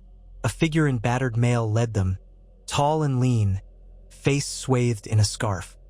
He barked orders in a hoarse voice, and the group moved in a near-hunting formation. For a moment, Robb suspected Ramsay Bolton might be among them, but he saw no dogs, no sign of the bastard's distinctive cruelty. This seemed more like a specialized sabotage team. Then, with a sharp whistle, they retreated into the gloom. A final volley of arrows peppered the snow behind them. Robb's men gave chase, but the ambushers disappeared into thick pines. The entire skirmish had lasted only minutes, leaving 2 dead on Robb's side, several wounded. The ambushers left behind no bodies, though fresh blood on the snow indicated at least one had been struck. Among the footprints, they found the partial remains of a flayed man's sigil painted on a scrap of hide. With an oath, Jory Karstark tossed it aside. "They're Bolton's curs. We can expect more of this the closer we get." Tensions ran even higher after that. Night forced the host to camp in a tight perimeter on a snowbound hillside, clearing as many trees as they could. Fires ringed the site, archers kept vigil. Rest came fitfully, if at all. Even Grey Wind seemed unsettled, pacing the perimeter with bristling hackles. On the 5th day since leaving Winterfell, they reached the last stretch of forested hills. From a ridge at midday, a scout pointed north. The land sloped gently, opening to a wide, bare expanse of snowy plain. In the distance, faintly visible through drifting curtains of white, a series of low red walls rose, the outer defenses of the Dreadfort. A hush fell among the men who gathered for a look. Robb gazed at the fortress. It perched on a natural rise, ringed by a moat or perhaps a partially frozen river bend. Even from here, the Dreadfort exuded an ominous air. Its towers were ruddy stone, darker in patches. Legends claimed the Boltons had built its foundations on cruelty and pain, forging a dynasty that once rivaled the kings of winter. Now, it was the last refuge of that same cruelty, the seat of Roose Bolton. "We'll make camp here for the night," Robb told the lords around him. "We need to scout carefully. If we rush in, we risk walking into a slaughter. But tomorrow or the next day, we must advance." The men murmured assent, though nerves were raw. The skirmish with the ambushers had rattled them. A spattering of new scouts ventured forward to gauge the terrain. They returned near dusk, reporting that Bolton patrols roamed just outside bow range of the fortress. The Dreadfort itself seemed prepared for a siege. Watchfires glowed from the ramparts, and a large gatehouse reared up on the southwestern approach. One scout claimed to have glimpsed the flayed man banners on multiple towers. Another insisted he saw men leading savage hounds within the courtyard, though it was too distant to be certain. That night, Robb convened his war council in a large tent near the center of their sprawling camp. Hother Umber, Wylis Manderly, Gavin Glover, Jory Karstark, and other captains crowded around, torches flickering on their faces. Snow gathered at the edges of the tent's canvas, occasionally falling in lumps when the wind gusted. The mood was somber but determined. "We've come this far," Robb said, resting a hand on the rough map they had. "Now the question is how to bring down the Dreadfort. We can try to invest it, form a siege. We outnumber them, perhaps, but the walls are strong. A direct assault would cost many lives. And they'll have stores for winter, or so we must assume. Roose Bolton is no fool. He knew we might come eventually. Wireless Manderly scratched at his gray-streaked beard. We might attempt to starve them out, but who knows how long that would take. Our own supply lines aren't endless. We do have salted fish and other goods, but not enough for a siege of months. Hother Umber scowled. A siege in winter is madness for both sides, but if it's the only way, I'd rather break them quickly. If we breach the gates, storm the walls, it might end in a day, though we'll pay in blood. Jory Karstark tapped a dagger on the table. What if we coax them into a field engagement? They might not come out unless forced, but if we harass them enough, block any foraging, maybe we can draw them into a fight on ground that suits us. Robb glanced around, considering each suggestion. An open battle might be ideal, but only if they take the bait. Roose Bolton might choose to wait behind his walls, especially if he suspects we lack the resources for a long siege. Or he might attempt nighttime raids. That's a risk we face daily. He sighed, fingertips pressing the map. We should surround the fortress from multiple directions, at least. Make it harder for them to sally out or slip away. We do have nearly 800 or so at arms. Possibly we can deploy them in encirclement. But those walls won't fall from intimidation alone. A hush followed, broken by the crackle of torchfire. Then a voice piped up from behind the main group. The old man from Oak Edge who had insisted on staying, if only to see Bolton's downfall. He wore borrowed furs, his granddaughter standing close. The old man cleared his throat nervously. Begging your pardon, my lord. I once visited the Dreadfort as a young stable hand. Heard rumors that beneath the fortress run old tunnels, escape routes or storerooms. Don't know if it's true. They say the Boltons had hidden ways in and out. Might be guarded, might be blocked. But if you found them, you could slip inside. Eyes turned toward him. Hother Umber snorted, but Robb leaned forward. You're certain? No, my lord, only rumors. Some said the Boltons had a secret gate near the water for disposing of bodies or refuse. Others told of a labyrinth of dungeons with passages leading to the courtyard. But it's the Dreadfort, so you hear all sorts of horrifying tales. Robb thanked him, though the man had no precise location to offer. The notion of infiltration wasn't entirely new. Some had suggested small infiltration teams to open gates from within. But the Dreadfort's reputation for labyrinthine dungeons made that a risky gamble. In the end, they decided on a twofold approach. First, form a ring around the Dreadfort, cutting off any known approaches. Archers and outriders would hamper foraging parties. Meanwhile, small squads would scout the fortress's perimeter thoroughly, searching for any sign of hidden passages, drains, or weaknesses. If they could find a covert way in or sabotage the gates from inside, they might storm the keep with fewer casualties. Once the meeting adjourned, men drifted off to prepare, leaving Robb in a swirl of exhausted determination. Gray wind waited by the tent flap, muzzle dusted with snow. Robb stroked the wolf's neck, wishing quietly for an easy path that did not exist. As he stepped outside, the night sky pressed blackly overhead. No moon visible, only the hush of drifting flakes. In the distance, a faint glow showed where the Dreadfort's watchfires burned. He felt the presence of that fortress like a weight on his shoulders. Come morning, they advanced down the slope. Long columns spread out in arcs, the pines thinning as they approached the fortress's outskirts. The Dreadfort loomed in plain sight now, less than a league away, perched on its rise. Robb's war horns sounded, a low rumble that echoed across the frozen plain. Men fanned out, establishing positions behind natural rises or along the frozen banks of a winding river. The day was cold but clear, giving a stark view of the fortress's redstone walls, peppered with arrow slits, studded with towers. A wide moat or ditch encircled much of it, though the water was partially frozen and the rest choked with drifted snow. From the ramparts, Bolton banners rippled. Armed figures patrolled the battlements. Robb glimpsed a cluster near the gatehouse, possibly peering back at him with their own spyglasses. He half expected to see Roose Bolton appear, or even Ramsay with his dogs. But no sign came, no parley riders. The fortress stood silent, watching. Over the next days, Robb's men dug makeshift earthworks, or as close to that as the frozen ground allowed. They erected small camps in a half-circle, far enough to avoid arrow range. They posted watchers to guard against Bolton sorties. Occasionally, a Bolton archer or crossbowman tested the distance, loosing bolts that fell short in the snow. In response, Stark archers lobbed a few shots. The result was a stalemate of intimidation.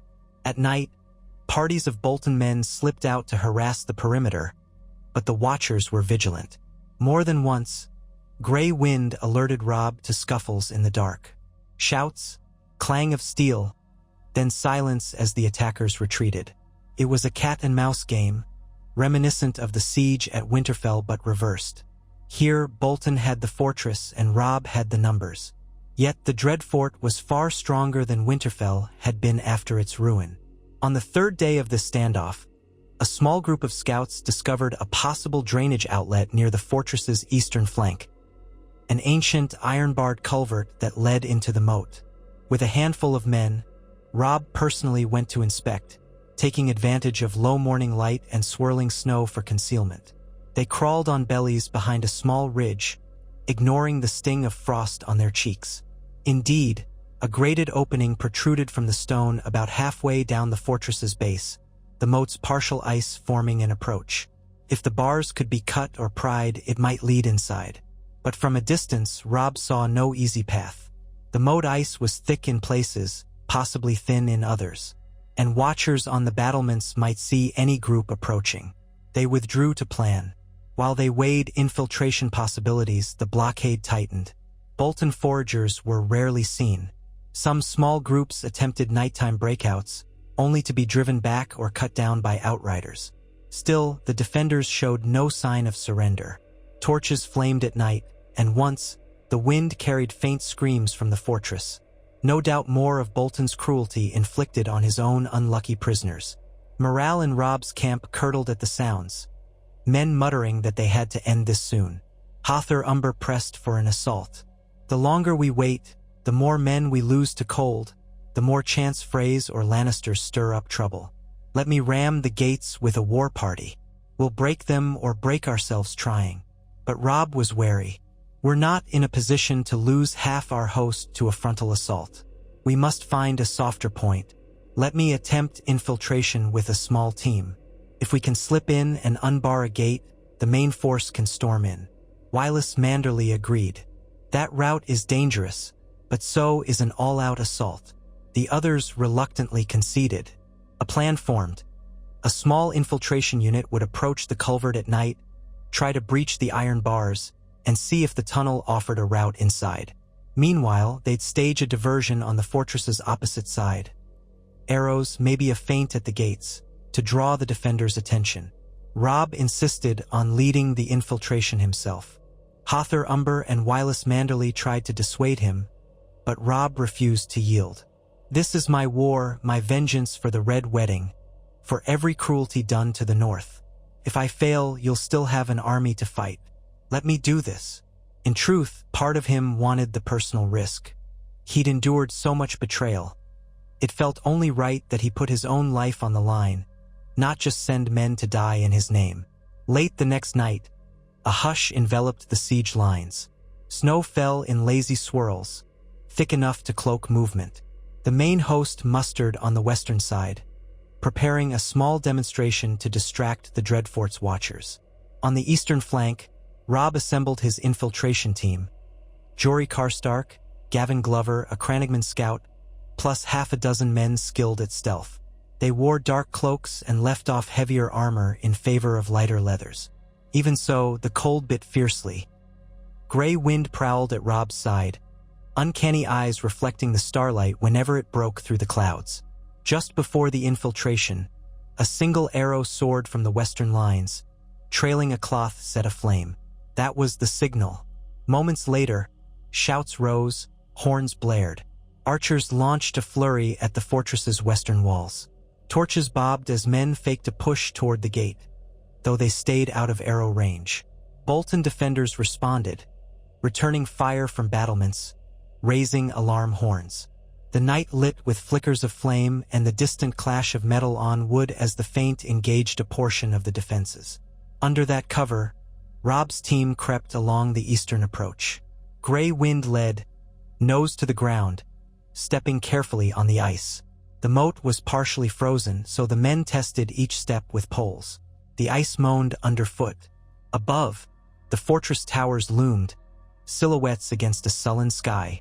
Occasional flickers of torchlight from arrow slits threatened to reveal them, but so far, the vantage was on the fortress's other side. They prayed the Bolton guards were distracted by the Feint. The culvert's iron bars came into view. A grid of rusty metal, likely older than many living men. Snow crusted the edges.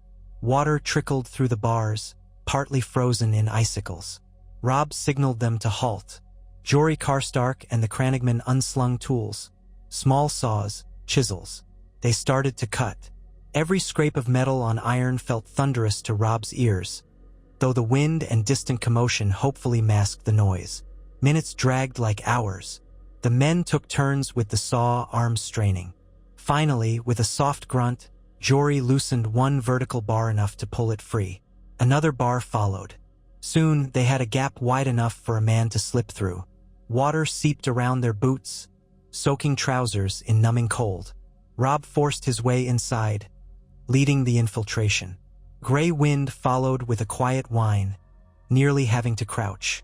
Within the tunnel, darkness pressed in, the space lit only by a hooded lantern the Crannogmen carried. The walls were damp stone, crusted with algae. A reek of decay clung to the stale air. The floor had a thin film of ice over brackish water. Carefully, they moved forward, ears straining for any echo. The corridor curved slightly, heading upward. After perhaps 20 yards, they reached a junction of sorts, a dripping archway leading to an older corridor. The air there was marginally drier, if no less cold. They paused, hearts hammering. If the fortress's defenders had posted guards in these lower passages, a single shout could doom them. Robb nodded for the Crannogmen to scout ahead. The wiry swamp dweller advanced on silent feet, peering around a corner. He returned to whisper, "A door up ahead, barred from the inside. No sign of guards. Might lead to the dungeons or a sub-basement." Gavin Glover nodded. "Then let's see if we can pry it open." Quietly, they sloshed forward, mindful of each footstep. Grey Wind padded behind them, tail lowered, nose twitching. The door in question was thick wood, studded with iron. A handle seemed locked or jammed. Jory gently tested it with a crowbar, prying at the hinges. The door groaned but didn't give easily. He paused, listening. Nothing. He tried again. The wet wood squeaked. At last, the door shifted in its frame. Robb thought he heard footsteps overhead. He froze. The group held its breath. Silence aside from dripping water. Possibly just the fortress's general echo. Jory resumed prying. Finally, with a soft crack, the door's top hinge broke. They eased it open enough to slip inside. A stale corridor greeted them, leading into gloom. It smelled of mold and something sour that turned Robb's stomach. They advanced. The walls were rough stone arching overhead. Rusted sconces suggested some use in ages past. Patches of black fungus clung to corners. Now and then, they passed side alcoves, blocked by heaps of rubble. The corridor led them up a short flight of slimy steps. At the top, a second door beckoned, narrower but less damaged. Robb eased it open a crack. Lantern light spilled out. Someone had left a torch burning in the next chamber. And from beyond, faint moans drifted, making his blood run cold. He motioned for quiet. He peeked. The next space was a small, filthy dungeon room. Iron rings in the walls, straw on the floor. Shackles hung from a stone pillar. Two battered figures huddled on the floor, their clothes tattered, their skin marred by cuts. They did not see him, their eyes closed or faces hidden. No guard was visible, but the room's far side opened onto a corridor flickering with torchlight. Robb's heart pounded. This was the Dreadfort's infamous underbelly. He slipped inside, gray wind at his heels. The prisoners stirred at the sound. One gasped, trying to scramble away. Robb held a finger to his lips. "Quiet," he hissed. "We're here to help." The prisoner gaped, possibly not believing. The other turned bleary eyes on them, trembling. "Stark?" One croaked. They said you were dead." "We live," Robb whispered fiercely. "We've come to end Bolton's reign. Do you know if guards are posted nearby?"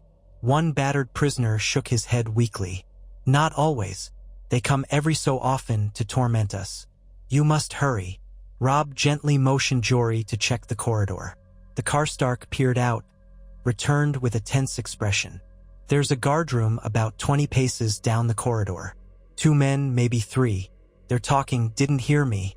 If we can dispatch them silently, we might move on." Time pressed. The feint outside wouldn't last forever. If the infiltration took too long or made too much noise, the defenders would realize the danger.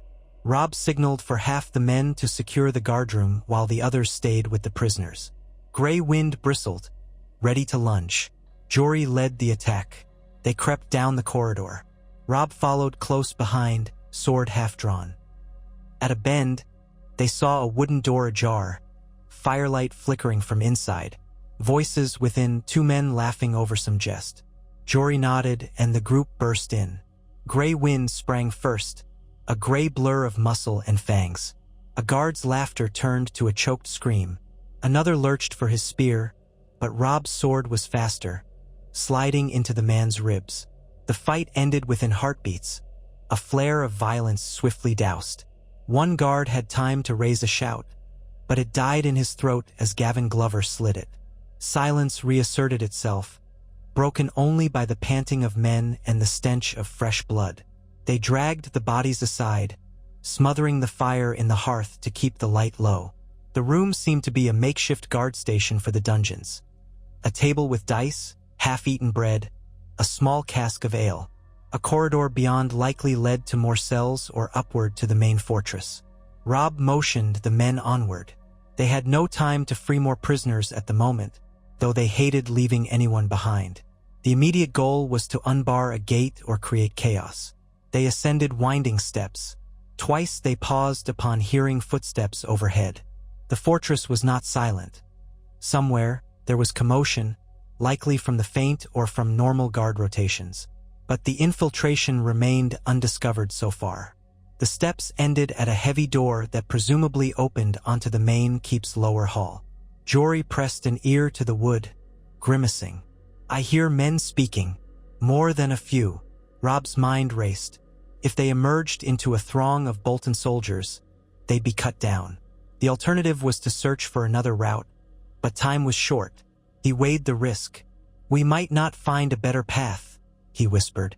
"If we don't unbar a gate or open something soon, the garrison will suspect infiltration. Let's see if we can find the courtyard or the gatehouse from another corridor." "Keep searching." They backtracked, investigating side passages. One smelled of rot and likely led deeper into the dungeons. Another sloped upward into old storerooms, cobwebbed, with barrels that might once have held grain. Along the way, they discovered more signs of cruelty. A half-burned wooden rack, dried blood on the floor.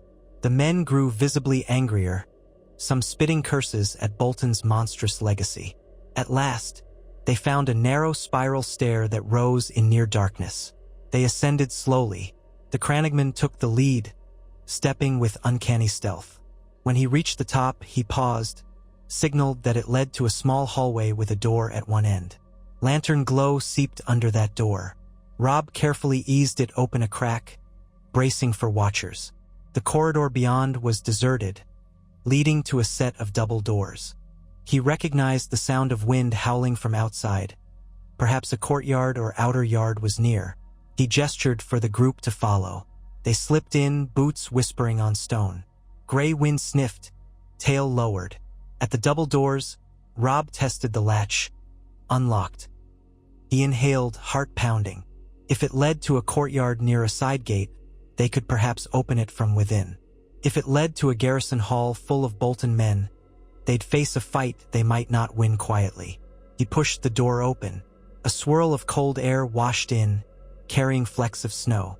Beyond lay an enclosed courtyard, the fortress's inner space. Stone walls rose on all sides, lit by torches in iron brackets. On the far side, an iron portcullis stood across what looked like a side entrance, possibly a minor gate. No guards immediately visible, though a stable building stood to the left, lamplight in its windows. Footprints dotted the courtyard's snow. Robb's breath clouded. He motioned the men to fan out, stepping onto the courtyard's flagstones. They stuck close to the walls. In the distance, the main gatehouse soared, presumably to the west. Beyond it, faint shouting still indicated the feint outside. Good. The defenders were likely focused on that side. If they could open the side gate, Robb's host might pour in. Slowly, they approached the portcullis, which was lowered, a stout iron grate. Beside it, a thick winch mechanism was locked with a chain. The gatehouse above might have more controls. Suddenly, a stable door banged open. A figure emerged, leading a pair of hounds on leashes. Robb and his men froze, pressing to the shadows behind an arch-gray wind flattened his ears, stifling a growl. The new arrival wore dark leathers, a short sword at his belt, and carried a torch that flickered across the courtyard. The hounds sniffed around, hackles raised. One let out a low bay. Robb's pulse hammered. If the man raised an alarm, they'd be pinned. He signaled Jory to ready a bow, but the stableman halted to let the hounds relieve themselves. One hound cast about, stepping closer to Robb's hiding place. That moment felt suspended, tension crackling in the cold. If the dog caught a whiff of them, it would bark, and the entire fortress might come down on their heads. Gray Wind tensed, lips peeled back. Then the stableman yanked the hound away, muttering about the cold. He pulled it toward the gatehouse side, presumably on some patrol route. The dog left fresh paw prints in the courtyard snow. Moments later, they vanished around a corner.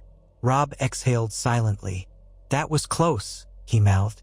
They crept forward again, uncertain how long until more men arrived. At the portcullis, they inspected the mechanism. Possibly it could be raised from here if the chain was undone. But the main gearing might be upstairs in the tower. The chain was thick, rust-pitted, locked with a padlock. Jory quietly tested a small pry bar. The lock refused to budge. Sawing it would take time and noise. Meanwhile, any passing guard could spot them.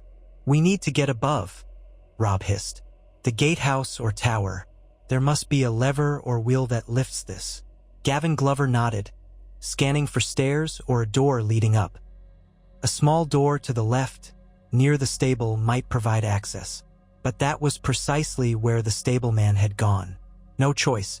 They darted across the courtyard, hugging the wall. Footsteps sounded in the upper walkway. A guard, perhaps. The infiltration team flattened themselves behind a horse trough. Gray Wind sank low, only his eyes visible. The footsteps passed overhead. Silence again. They hurried to the door, a thick wooden panel with a single iron ring. It was locked from within. Jory tried the pry bar. The wood creaked. If they used force, they'd make noise. Before they could decide, the door swung open from the other side. A man in Bolton colors stepped out, carrying a coil of rope. He froze at the sight of half a dozen intruders. His mouth opened to shout, but Jory slammed him with the bar. The man staggered, dropping rope. Gray Wind lunged, pulling him down in a flurry of savage jaws. His scream died quickly. Blood spattered the threshold. Inside, Robb hissed, and they all rushed through. Beyond was a narrow stair, a torchlit corridor. This must lead to the gate's machinery. The body lay in a spreading pool of blood. They dragged it aside, hoping no one else would immediately come. They hastened up the stairs. Halfway, a clamor erupted above, someone yelling about a disturbance. Perhaps the stableman had discovered the dead guard outside. They had to move fast. They emerged in a small chamber with a big wooden wheel connected to iron chains. Two startled guards leapt up from stools near a brazier. Before they could draw weapons, Gray Wind and Robb's men hit them. One guard died instantly, the other tried to run. Gavin Glover flung a dagger into his back. He collapsed, gasping. No time for stealth now. Jory seized the wheel, turning it to test. The chains rattled, presumably raising the portcullis below. Another length of chain was locked with an iron pin. Robb yanked the pin free. They heaved. The wheel creaked, metal scraping on metal. See? Lank, clank. The portcullis was going up. Shouts echoed from outside. Bolton men realizing something was happening. From the courtyard, a rising chorus indicated that the infiltration was discovered. "Keep turning," Robb barked. He peered from a narrow slit. Indeed, the portcullis was rising. Through the gap in the courtyard wall, he glimpsed an open side gate leading to the plains beyond. If their watchers had been paying attention, they'd see. Robb prayed Hother Umber or Wireless Manderly would lead a charge now, rushing the newly opened gate. He heard men pounding up the stairs behind them. "Hold them!" he shouted, brandishing his sword. Gavin Glover and two others formed a line at the top of the stairwell. Grey Wind crouched, snarling. The first Bolton soldier who appeared got a face full of steel as Glover lunged. More pressed behind, cursing. The infiltration team locked blades with them in the cramped stair. Screams and clangs mingled. Jory and the crannogman kept working the wheel, straining with each turn. The chain rattled like thunder. Robb joined the fray at the stairs, parrying a spear thrust. He countered with a savage slash that opened the soldier's throat. Another lunged with an axe, nearly catching Robb's side. Grey Wind intervened, slamming the man into the wall. Blood sprayed. More footsteps thundered below. The infiltration group was outnumbered, but they had the advantage of a choke point. The narrow staircase forced the Boltons to come up one or two at a time. At last, Jory gasped. "Portcullis is up as far as it'll go." He grabbed his sword. The men at the wheel turned to face the fight. The entire space reeked of sweat and blood. If they stayed, they risked being overwhelmed. If the courtyard filled with allied troops, they might hold. But they had no way to be sure. The shouting from outside was near deafening. Then came a triumphant roar from the courtyard below. "Stark! Stark!" It echoed up the tower. Robb felt a rush of relief. His men had arrived. A fierce grin broke across his face. He shouted to the infiltration group, "To the courtyard, quickly! We meet them there." They formed up, battered but alive. The Boltons in the stair had paused, apparently uncertain if they were flanked. With a roar, Robb and Grey Wind lunged downward, scattering them. In the confusion, the infiltration team burst back into the corridor, then out the door to the courtyard. They emerged to a scene of chaos. A flood of Stark allies poured through the now open side gate, clashing with Bolton soldiers who scrambled to form lines. Hother Umber's voice boomed, rallying men to carve a path. The courtyard was a swirl of steel and swirling snow. Dead or wounded lay in the churned slush. The stables burned, though it wasn't clear who started the fire. Flames licked the wood, sending sparks into the windy sky. Robb, sword in hand, joined the fray. With the infiltration accomplished, hundreds of men were streaming into the fortress's interior. The Bolton garrison fought back ferociously. Archers in the upper windows loosed arrows. Men with spears tried to block the yard, but more Stark men poured in. The main gatehouse might still hold, but the side breach threatened the entire defense. He glimpsed Wireless Manderly astride a warhorse, hacking at a cluster of Bolton pikes elsewhere. Jory Karstark bellowed curses, leading footmen to storm a stairway that climbed the walls. Grey Wind was unstoppable, lunging at any Bolton soldier who got in range. A crossbowman turned to shoot the direwolf, but Robb's sword cut him down before he could fire. The ring of steel filled Robb's ears, the tang of blood and soot stinging his nose. A corner of his mind recalled the last time he had fought within castle walls, recapturing Winterfell. That had been savage enough. The Dreadfort, seat of his greatest betrayers, felt even more like a monstrous labyrinth of rage. Beyond the courtyard, flames spread where spilled lantern oil caught. Some Boltons tried to douse it, others abandoned the stable yard to the inferno. Hother Umber's men battered down an interior gate leading to the great hall of the fortress. Shouts indicated the Boltons had formed a defensive line there. The fight seemed to sprawl in every direction, corridors and staircases echoing with war cries. Blood streaked the snow underfoot. Amid the confusion, Robb heard men yelling, "Bolton! Bolton!" and others shrieking, "Stark! For the king in the north!" On the ramparts overhead, archers volleyed desperately, but the swirling wind took many arrows astray. Wireless Manderly led a wedge of knights up a wooden staircase to seize the outer battlements. If they controlled the walls, the fortress was as good as taken. A company of Bolton men rallied in the courtyard center, pikes braced. Robb mustered a group of Glover footmen for a charge, hoping to break them. The clash was brutal. Pikes lunged at the onrushing wave, impaling some. Robb deflected a thrust with his shield, then wrenched the pike aside to drive his sword into a soldier's chest. The man screamed, sagging. Another soldier tackled Robb, hurling him back on the icy ground. Pain flared in his old crossbow wound. He gritted his teeth, rolling aside just as the soldier tried to stab him.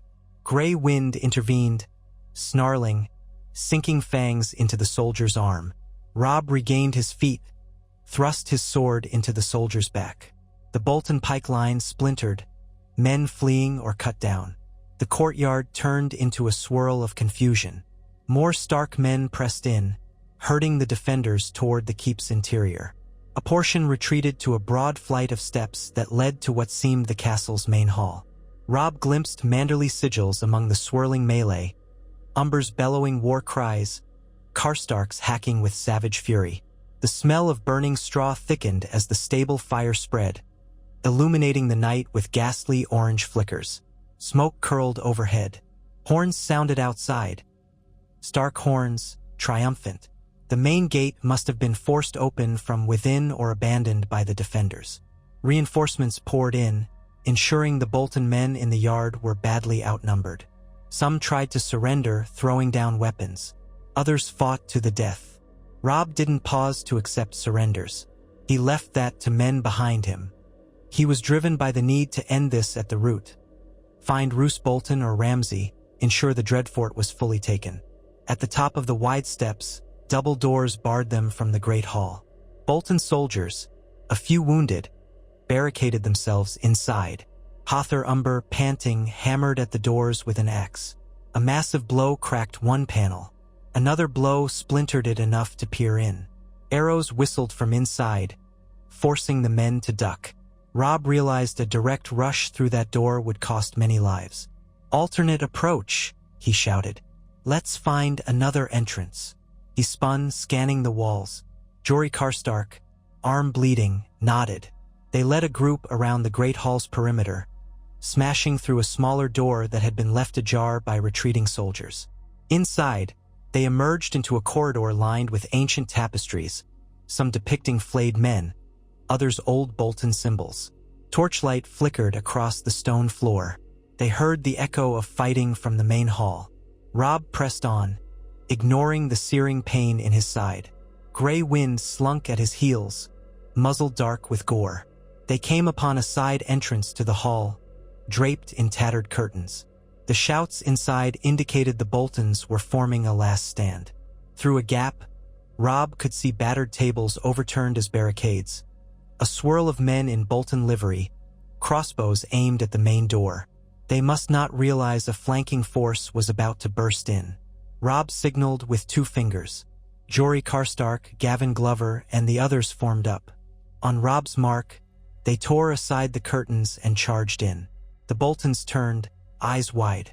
Gray wind hit them first, savaging a crossbowman. Robb followed, sword cleaving downward at a man who wore a battered pauldron.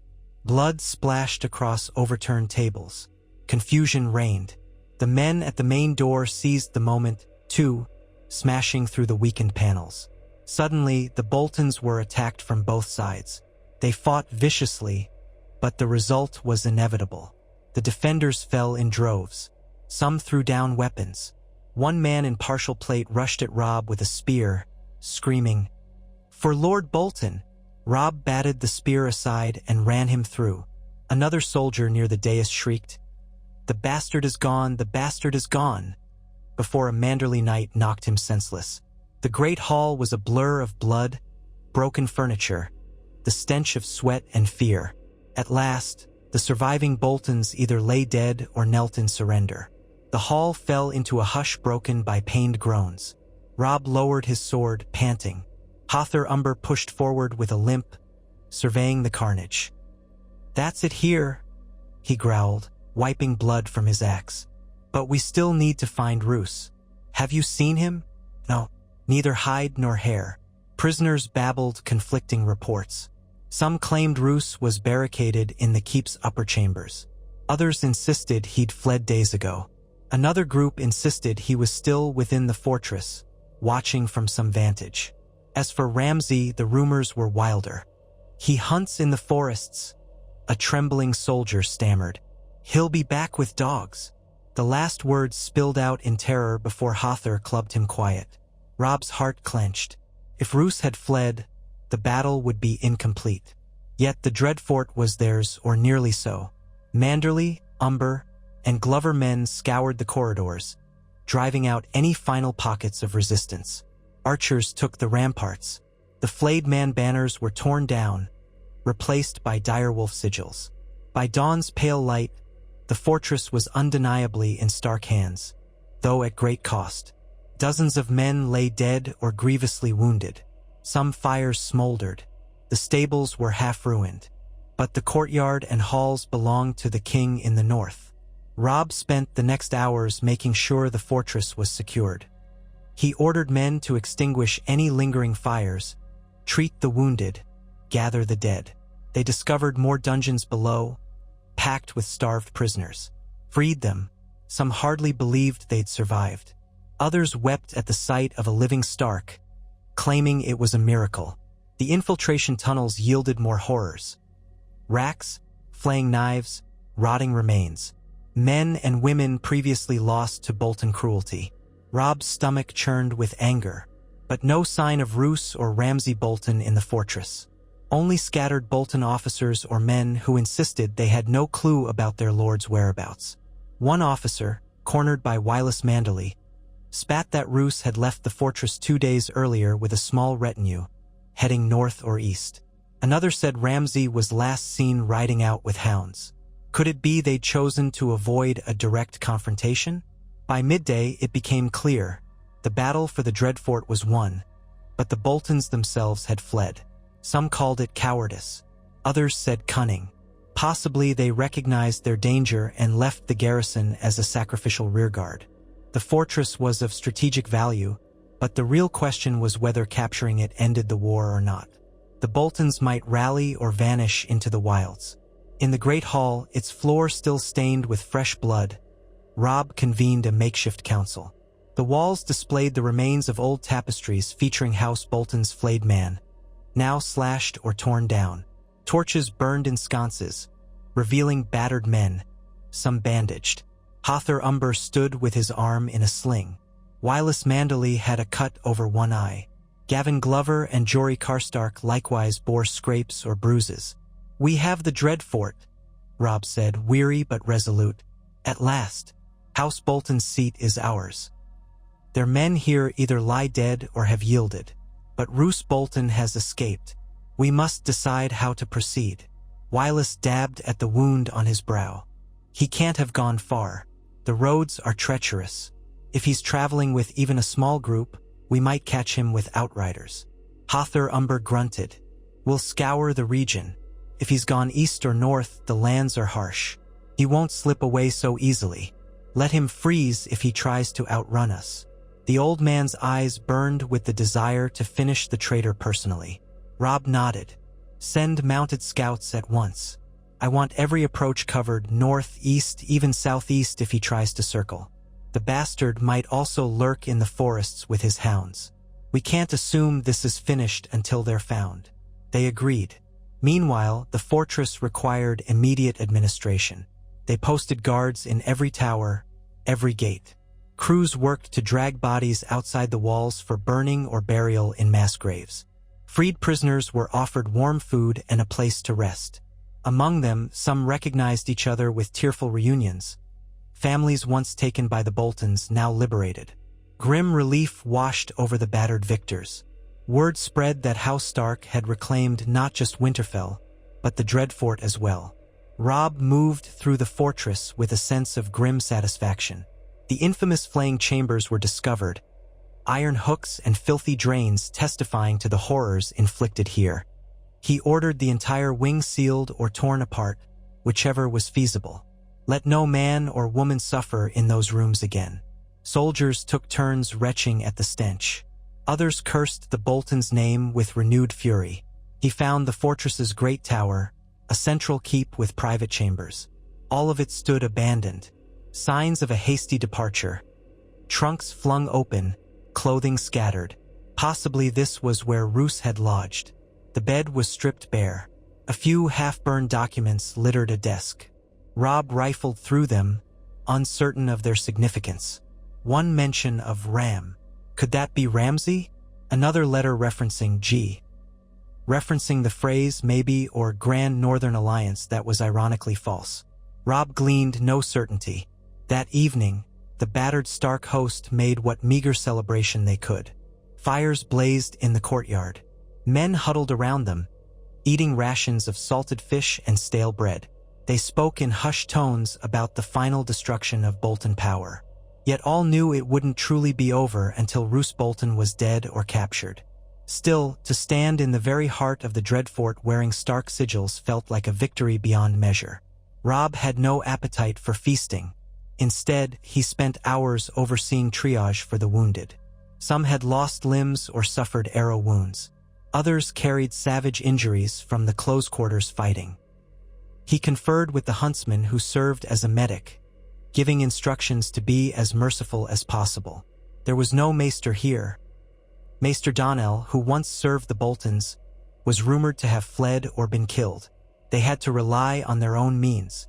Late at night, Robb stepped outside onto a battered rampart. Wind scoured the parapet. Below, the courtyard fires danced, revealing half-collapsed outbuildings. Gray wind followed, pressing close for warmth.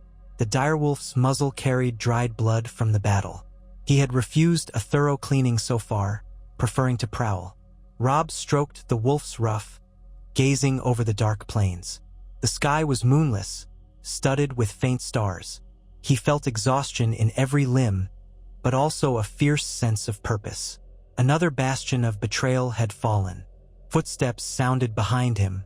He turned to see Wylus Manderly approach, wincing as he climbed the final stone steps.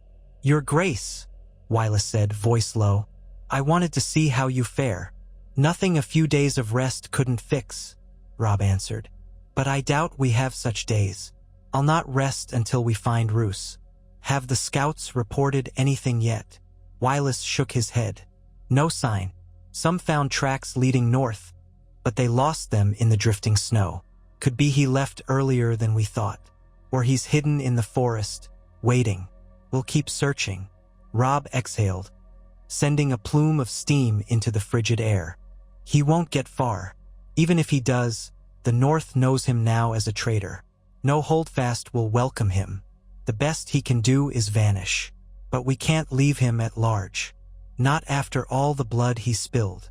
Wylus's heavy features reflected tired sympathy. "He's cunning.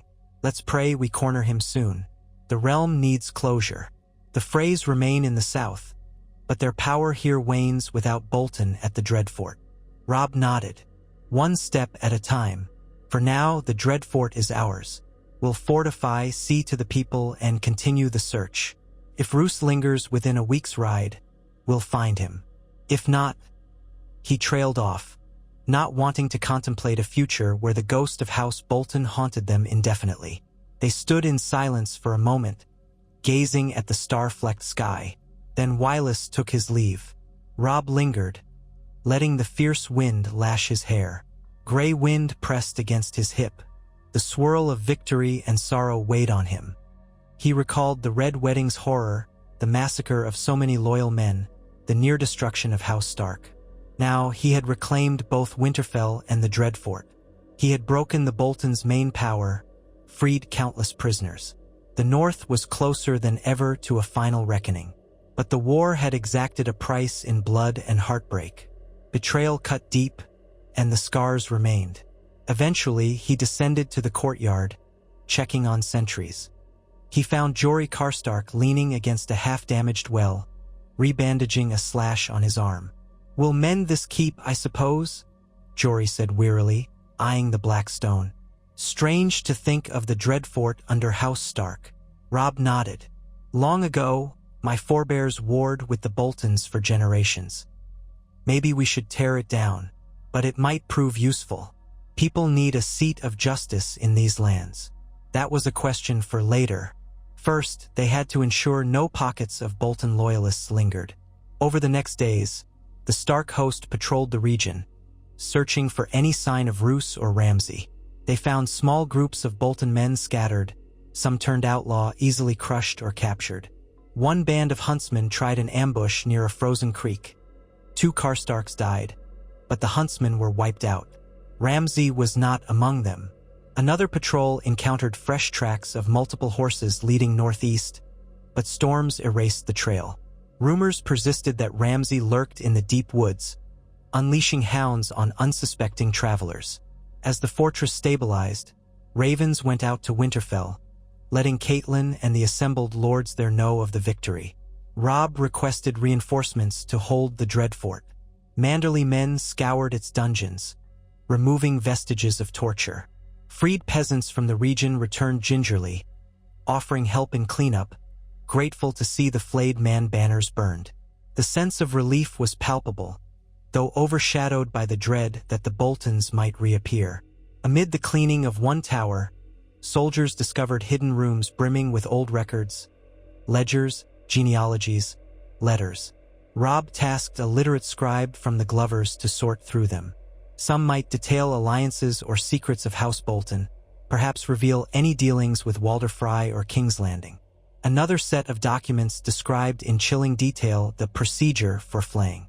Robb ordered them destroyed, not wanting such knowledge to persist. One evening, they stumbled upon a new horror. In a locked storehouse behind the Great Hall, they found caged dogs and half-starved men. Some were apparently Ramsay's toys, used for hunts. Even the hardened soldiers recoiled. The men still alive were freed, weeping, traumatized. The dogs, vicious and neglected, snarled at any approach. Robb, seeing no way to rehabilitate these beasts trained for cruelty, had them put down swiftly. His men took no pleasure in it, but it was a mercy compared to letting them starve or roam wild. Through all this, Roose Bolton remained elusive. Scouts returned each day with no certain sightings. The sense of a looming shadow haunted Robb. He could not forget how sly Roose had been at the twins, how calmly he had stabbed Robb or orchestrated crossbow bolts into the Stark men. Betrayal incarnate. Now the man was a fugitive, but a dangerous one. On the 5th day after seizing the Dreadfort, a rumor arrived by Raven from Winterfell. A traveling merchant claimed to have seen a small group wearing Bolton cloaks near the White Knife, heading east. Possibly Roose meant to cross the river and vanish among the hills, or even attempt to reach the Bay of Seals for a ship south. Robb's fury ignited. He resolved to dispatch a swift cavalry pursuit. Hother Umber and Wylus Manderly both volunteered to lead it. Robb considered going himself, but decided the Dreadfort needed a firm presence of authority. "Bring him back alive if you can," Robb told Hother, "or bring me his head if not." Hother departed with 100 riders, forging east through the snow. Meanwhile, the Karstarks and Glovers remained to secure the fortress. Daily, the men replaced more flayed man banners with Stark insignias, or burned them in a courtyard bonfire. They also discovered old passages that reeked of secrets. Hidden stairs, a warren of cold corridors. If Ramsay or Roose had left behind traps, none were found, only more evidence of depravity. One storeroom contained crates of salted ears. The men destroyed them with revulsion. That night, Robb stood on the Dreadfort's walls, gazing over the parapet at the white expanse. It was quiet, save for the keening wind. Gray wind pressed against his leg, providing silent companionship. He thought of his mother and Winterfell, of how far they had come since the Red Wedding, how many souls lost, how Stark had survived. The North rallied step by step. Now the Dreadfort lay in Stark hands. Let every liar who claimed Robb Stark was dead see this victory. Let every smallfolk who suffered under Bolton tyranny take heart. In the hush of that winter night, he almost imagined hearing Ned Stark's voice on the wind. "I'm proud of you, son." Whether a true whisper from the old gods or his own hope, Robb closed his eyes, letting the moment sink in. Still so many questions remained: Walder Frey's next move, the distant threat of Lannisters, the unsettled news of Stannis or Targaryens in the south. But for now, the immediate threat was ended. The dread seat of the Boltons had fallen, and House Stark's vengeance shone like a torch against the cold dark. He murmured into the wind, "We're here, Father. We're reclaiming the North piece by piece. I won't stop until it's free of every traitor." Grey Wind gave a soft chuff as if in agreement. Over the following days, the fortress slowly transformed into a headquarters for Stark loyalists in the eastern north. Carpenters repaired damage from the assault. Bolton survivors who surrendered were placed in makeshift cells. Freed folk roamed the halls, uncertain but relieved. A few wept at the sight of direwolf banners, some kneeling to pledge themselves anew to House Stark.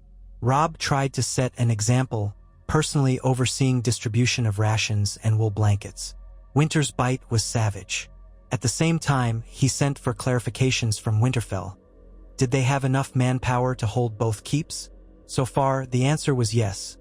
White Harbor continued sending men. The Umbers were trickling more forces as well. If all went well, come spring, the North would be effectively under Stark control. Except for the question of the Boltons' final demise.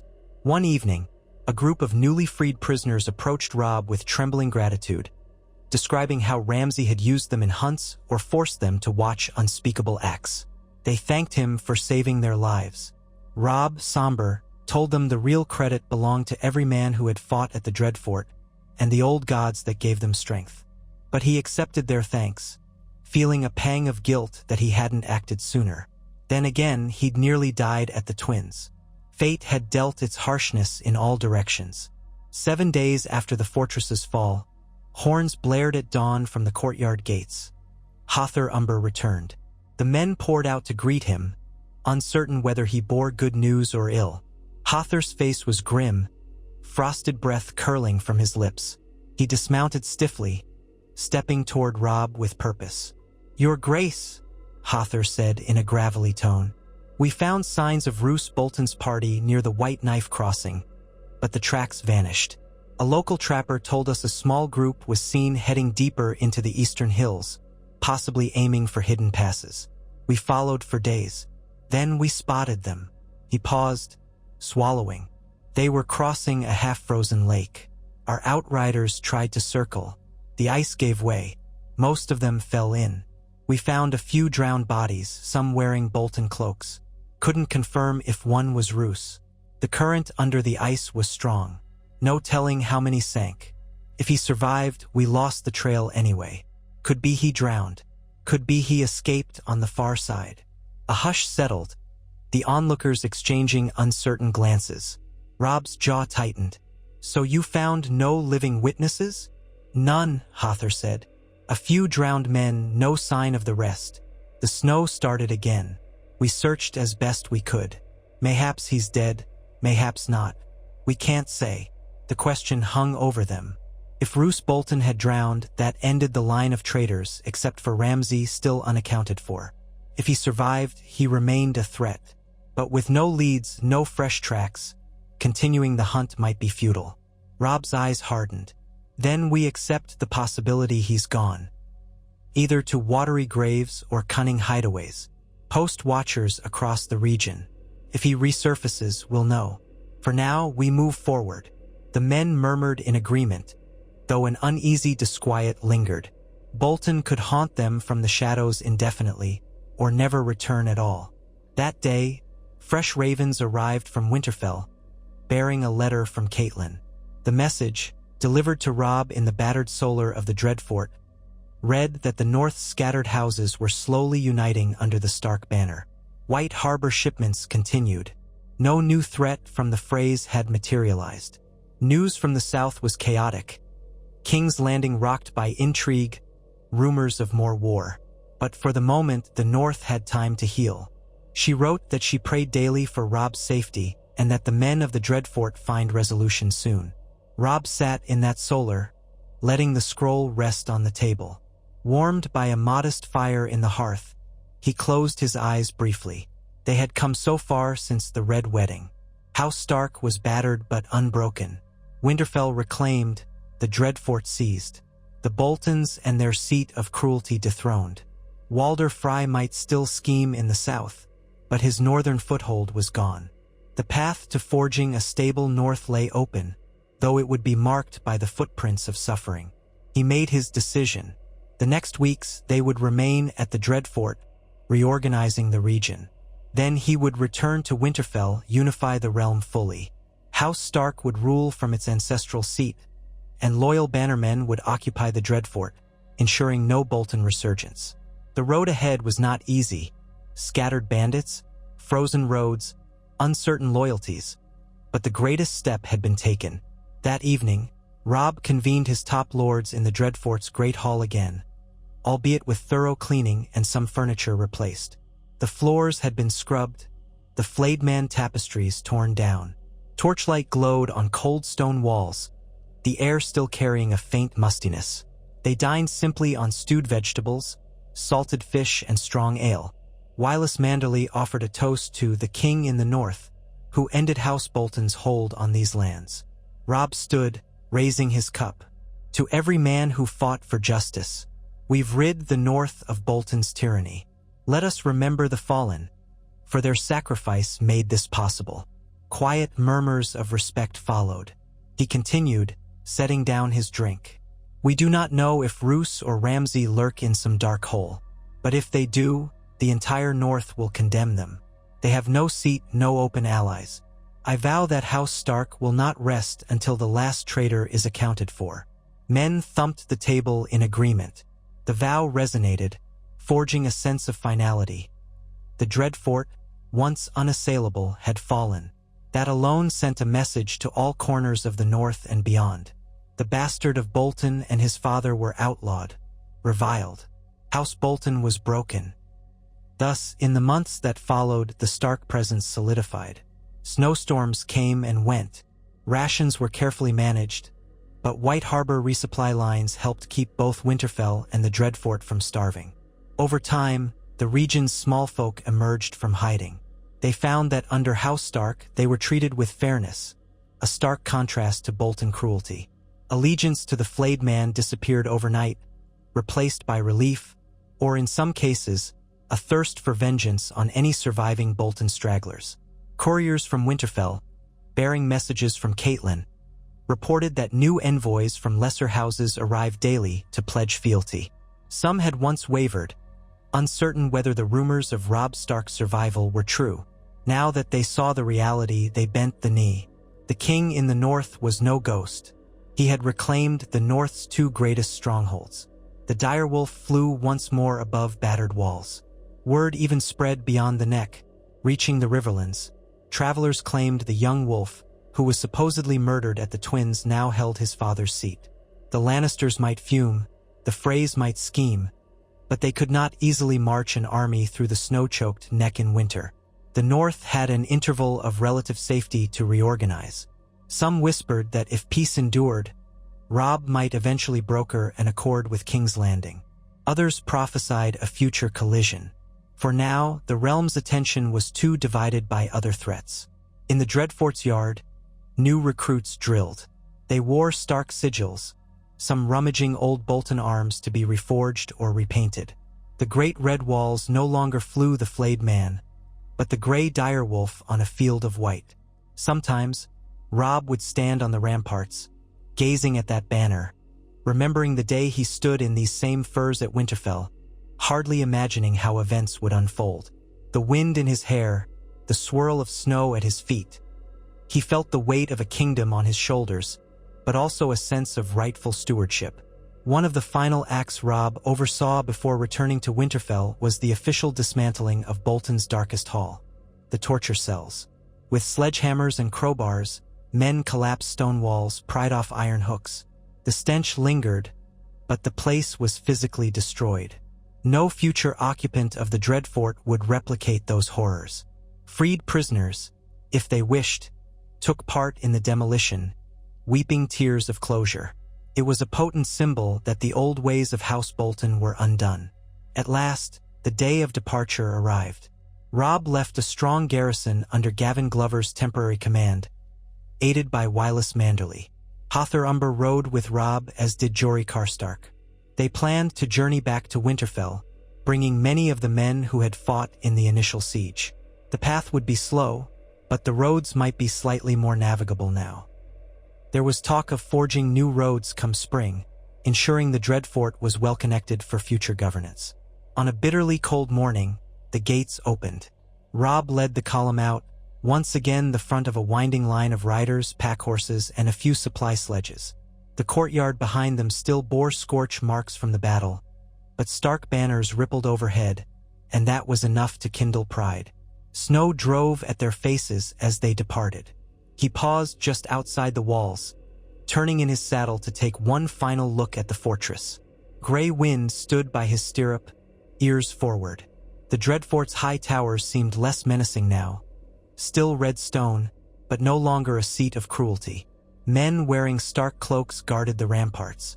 Robb breathed out, imagining the day the entire North would stand united again. They had come so far. "Let's be off," he said quietly. Hother Umber and the others nodded.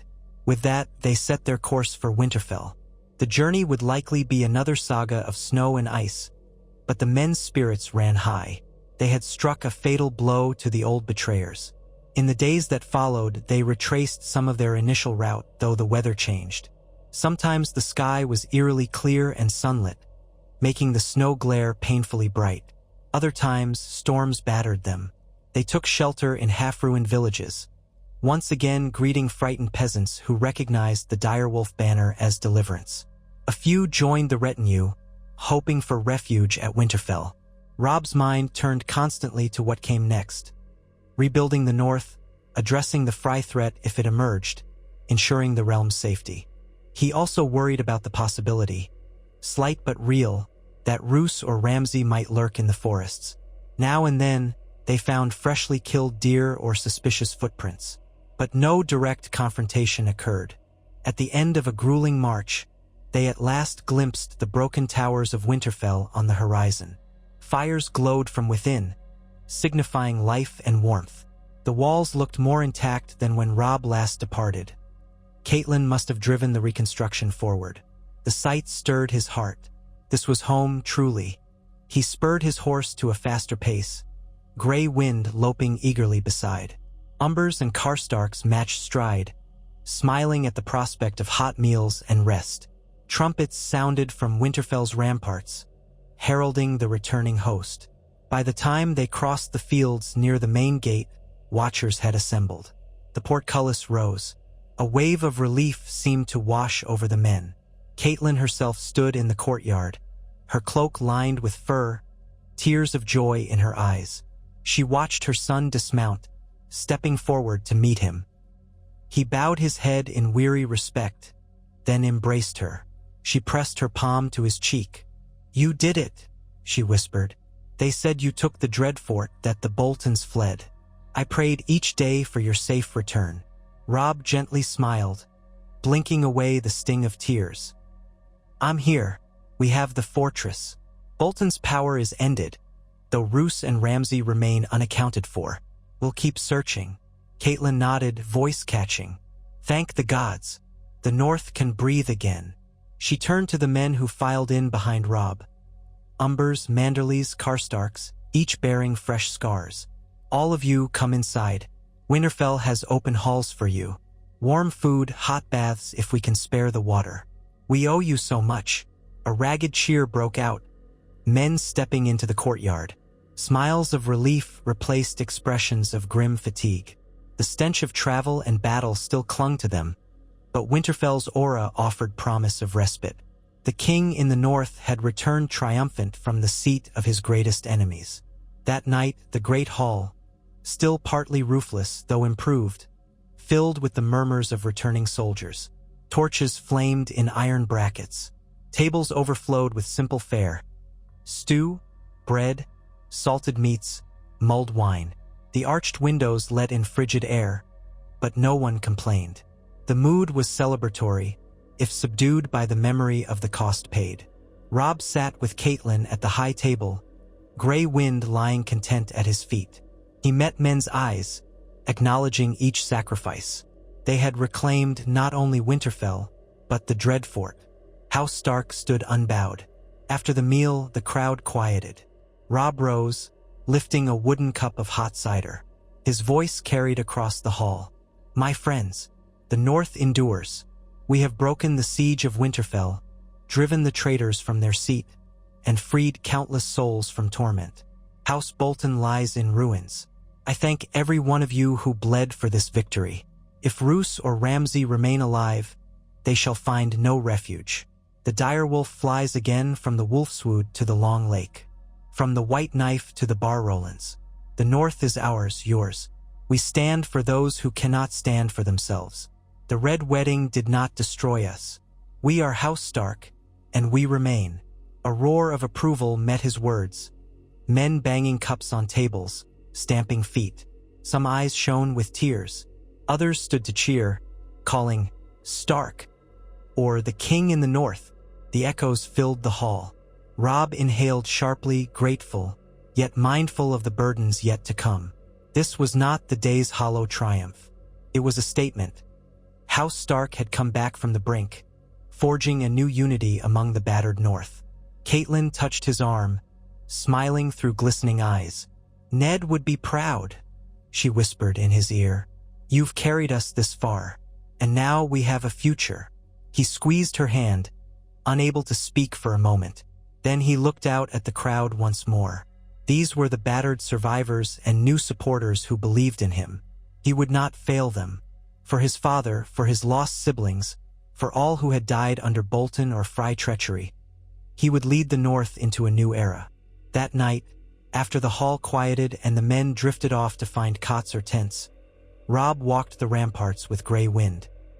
The moon shone in a clear sky, silvering the snow-covered roofs. Winterfell's walls felt more secure, more alive, than they had in a long time. Wind tugged at Robb's cloak, cold but refreshing.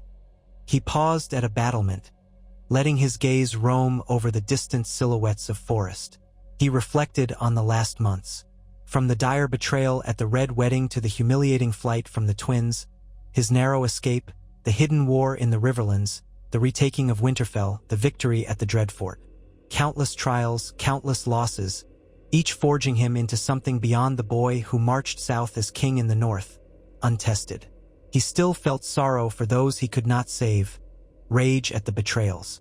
But House Stark's cause now had genuine momentum. The small folk were returning to their fields. Loyal houses pledged support. The future might be uncertain, with Lannisters and Freys looming, but the North no longer cowered. Gray wind nosed his hand, letting out a low rumble. Robb smiled faintly, stroking the wolf's thick fur. "We did it, old friend," he murmured. "We reclaimed what they stole. The Boltons can't harm our home again. Whatever comes, we face it together." In the darkness, memories of Ned Stark rose strong. He remembered his father's lessons in these very yards. Dignity, responsibility, the need to protect the weak. He felt a twinge of longing to share the triumph with him. But perhaps Ned watched from wherever the old gods dwelled. Perhaps the Red Wedding's ghosts found some measure of peace in seeing the traitors unseated. Robb let the silence linger, a hush broken only by the distant cry of a night bird. Tomorrow would bring new challenges. Reorganizing the North, ensuring no starving villages were overlooked, dealing with leftover pockets of Bolton men, forging alliances for the uncertain times ahead. But for one night, he allowed himself the satisfaction of a mission achieved. The North's two greatest strongholds flew the direwolf, the king who was supposed to have died at. The twins now stood on the ramparts of his father's castle, victorious.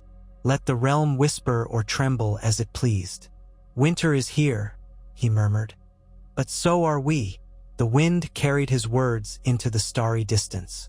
With a final glance at the snowy horizon, Robb descended the stairs to find what rest he could. Gray wind padded after him, tail swishing. Beyond the walls, the north slept under a deepening winter, battered by storms yet held together by the unyielding spirit of its people.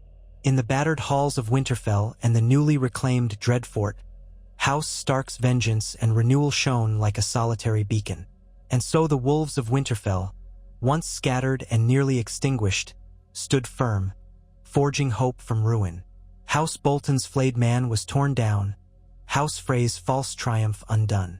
Though wars might come, though enemies might gather, Robb Stark's survival and the recaptured citadels proclaimed a single truth. The North remembered, and it would never again bow to treachery.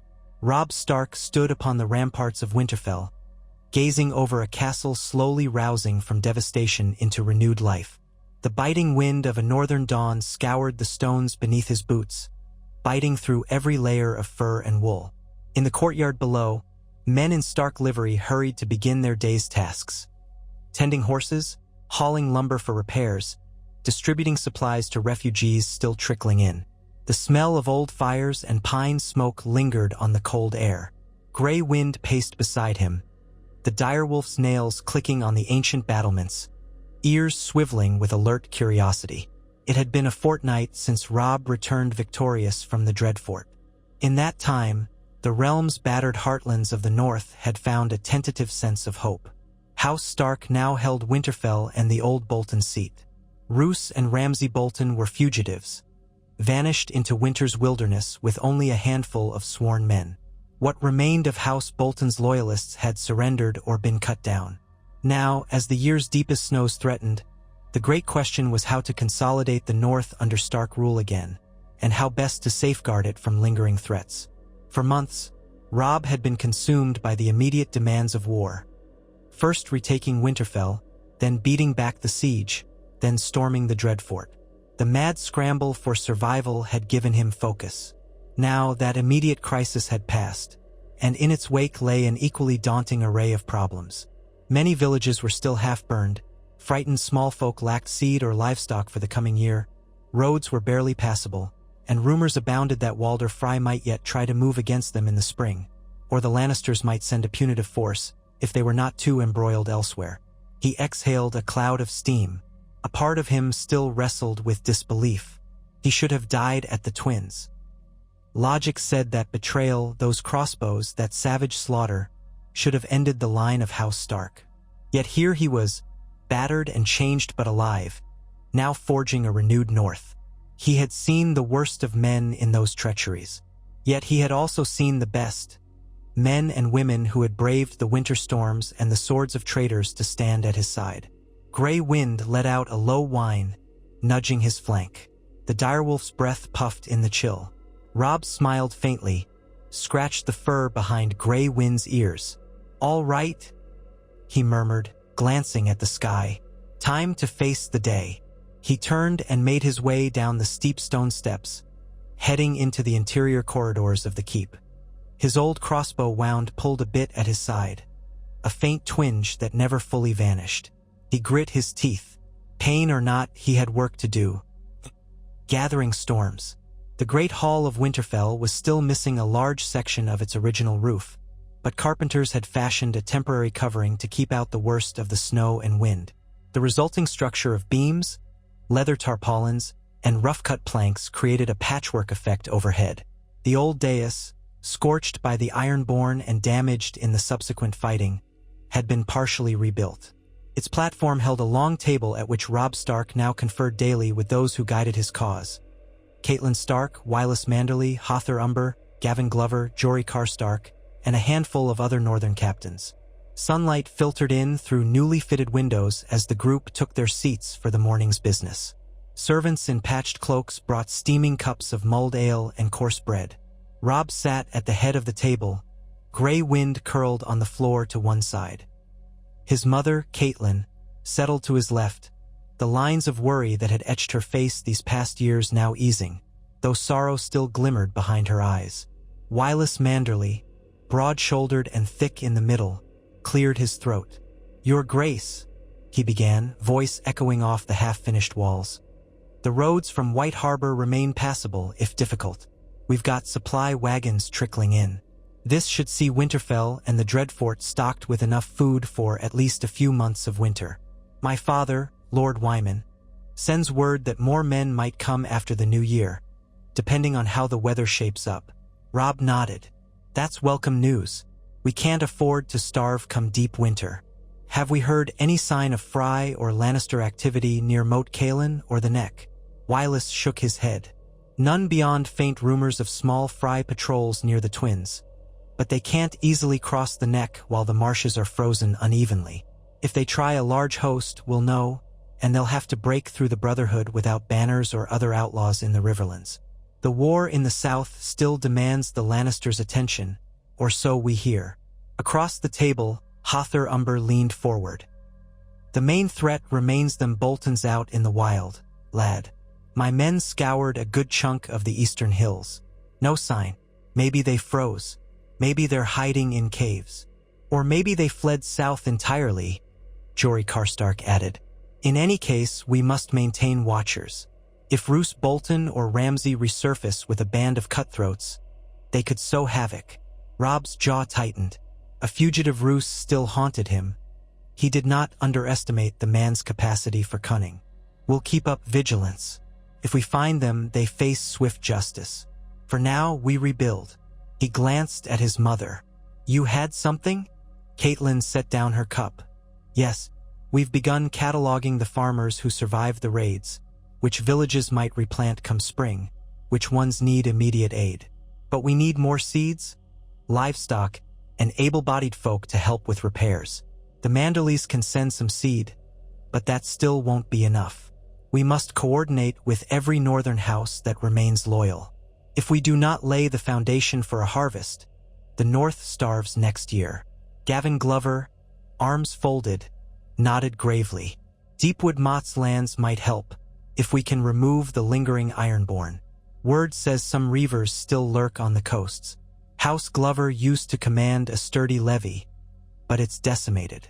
We must muster them anew, like so many other houses." The talk continued in that vein for the better part of an hour. Supplies, reorganizing watchposts, setting up a new chain of ravens. They reviewed which minor lords or clan leaders might rally to House Stark once the weather eased. Morale across the region was higher now that the Boltons' dreaded seat had fallen, but fear of further betrayal lingered. At last, they broke for midday. Men drifted away, some to oversee carpenters or check on the stables, others to look after the new arrivals seeking shelter behind Winterfell's walls. Robb rubbed the bridge of his nose, exhaustion tugging at him. Caitlin placed a gentle hand on his shoulder. "You do too much, Robb," she said quietly. "Pass along more tasks to the others. Hother, Wylus, these men are loyal and capable. You must pace yourself." He managed a faint smile. "I know, Mother. I want to see us strong again. The North has suffered so many blows. I can't rest while folk are still hungry or in danger." She squeezed his shoulder. "You are your father's son. He would be proud, but he would also caution that a man worn to the bone can't lead." "I'll remember," he promised softly. Gray wind nudged him as if in agreement. 2. The rains and the cold. That afternoon, a flurry of horsemen arrived at Winterfell's gates, some half-frozen, bearing tidings from the Bar-Rollins. They reported that Lady Barbary Dustin had, at last, sent cautious word she might lend mild support now that the Boltons were toppled. She had her own grudges against the Starks, but the fear of Bolton resurgence had overshadowed everything. If the rumors were true, House Dustin would send a small levy of men come spring. Robb read the letter in the drafty solar, flanked by Caitlin and Wylus. The handwriting was crisp, the tone guarded. Lady Dustin refused to kneel but offered amicable cooperation if House Stark recognized her control over certain disputed lands near the border with House Ryswell. Robb's lips twisted with mild annoyance. "She still tries to play her own game," he muttered. I can't summon the energy to quarrel over small patches of ground. Not when the North needs unity. We'll send a polite reply, stating that we acknowledge her holdings, provided she respects the rightful authority of the king in the North. For now, that might suffice. Wireless Manderly smiled wearily. At least it's not open hostility. Better that she grudgingly cooperates than actively undermines us. Catelyn tapped the letter's edge. We must watch her all the same. A sense of old resentments might tempt her if she thinks we're weak. But yes, we have bigger battles to fight. In the following days, the weather fluctuated strangely, bringing an unexpected warm front that melted portions of the snow, turning the courtyard into mud and slush. Workers toiled at clearing the puddles, repairing collapsed sections of the curtain wall that had cracked under the ice. Winterfell became a cacophony of hammering and scraping. Robb spent hours in the yard, discussing architectural needs with a pair of stonemasons who had come up from White Harbor. Occasionally, gray wind bristled at some unknown odor, dead rats or the memory of old battles. Every once in a while, a laborer discovered ancient bones or scorched relics from the Ironborn occupation. Each find was a reminder of the adversity Winterfell had survived. For a week or so, the muddy thaw persisted. Robb took advantage of the relatively milder days to dispatch riders to outlying holdfasts, ensuring no one starved. Some carried tokens of House Stark's renewed authority, a carved wooden direwolf or small banners. People wept when they saw the wolf banner again, many not quite believing that the Starks had reclaimed their seat or that King Robb Stark lived at all. One morning, as Robb was concluding a training session with a group of younger recruits, a pair of ravens arrived in quick succession. One from Riverrun, one from the Vale. The first letter, sealed with the Tully trout, bore news from Edmure Tully, Catelyn's brother. He wrote that he remained in a precarious position, with the phrase overshadowing Riverrun. They had allowed him to hold the castle under heavy constraints, while House Frey's men garrisoned the region. He sounded desperate, but also uncertain whether calling openly upon Robb would invite Lannister retribution. The second letter was from a lesser knight in the Vale, referencing rumors that Peter Baelish was consolidating influence there, with Lisa Arryn fearful of outside involvement. No direct help from the Eyrie would come soon. Robb read these messages in frustration. The Riverlands remain under the Frey yoke, and we can't easily break that from here. The Vale is locked down by my aunt's paranoia or Baelish's ambitions. Even if we wanted to unify the Tully cause, we're blocked by hostile territory. Catelyn, reading Edmure's letter, shook her head sadly. My brother endures captivity in all but name. If we push to help him, the Freys might punish him. But if we do nothing, the Riverlands remain in misery. And the Lannisters keep a hand in all of it. Wireless Manderly frowned. We have enough on our plate rebuilding the North. Once we're stable, perhaps we can open negotiations or infiltration to free Edmure. But we can't hazard a large expedition south while the roads are iced and the Freys hold the twins. We'd be trapped or shot. Robb reluctantly agreed. We must secure our homeland first. I'll write to Edmure, promising moral support but urging caution. If the conditions change, we'll intervene. The North's safety is paramount. 3. Shadows of the past. Winter's unpredictability soon reasserted itself. After the brief thaw, a savage cold front swept in, coating the fields and forests with a fresh layer of hard-packed snow. Winds howled across the battlements. The late afternoons darkened earlier each day. Wolves roamed the edges of farmland, sometimes bold enough to prowl near outlying huts. Winterfell and its garrison felt each hour of the chill. The stables had to be constantly restocked with dry straw. Many horses developed cracked hooves from ice. Men took to wearing extra foot wraps, cursing when their boots froze overnight. Reports trickled in from the Dreadfort, now under the caretaker watch of Gavin Glover and a contingent of Manderly men. They had begun minor repairs and found the fortress surprisingly well stocked with salted meats that the Boltons had hoarded. Freed smallfolk gradually returned to that region, though they still flinched at the sight of redstone walls. There was no sign of Roose or Ramsay. A few rumors claimed a man matching Ramsay's description had been spotted near the southwestern forests, but no confirmation arose. Robb tried not to let it gnaw at him. The Boltons were shattered, their seat occupied by Stark loyalists, but he could not forget the old adage that a cornered snake might still bite. Each time a rumor came, he felt a pang of tension, remembering the horrors at the Red Wedding and the brutality visited on his own people. Yet each rumor faded to nothing, and the snows made thorough pursuit impossible. He devoted himself to calmer tasks, training new recruits, forging alliances with minor lords, distributing winter stores to keep the North's folk alive. Some days he found time to spar in the courtyard, regaining the edge he once held before that crossbow wound. Hother Umber tested him with heavy blows, while Jory Karstark made him practice speed. Grey Wind often lounged on a crate, watching with canine amusement. On such afternoons, the courtyard filled with a sense of normalcy. Men training, bantering, forging the seeds of a stronger northern army for the future. On a crisp morning, as he was finishing a spar with Jory Karstark, horns sounded from the direction of the gates. A messenger had arrived, one of the Brotherhood without banners, as it turned out, escorted by some Manderly outriders. Robb wiped sweat from his brow and hurried to meet them by the stables. The messenger was a wiry man with a patch over one eye, named Kedge, who recognized Robb from the times he had hidden among Beric Dondarrion's outlaws.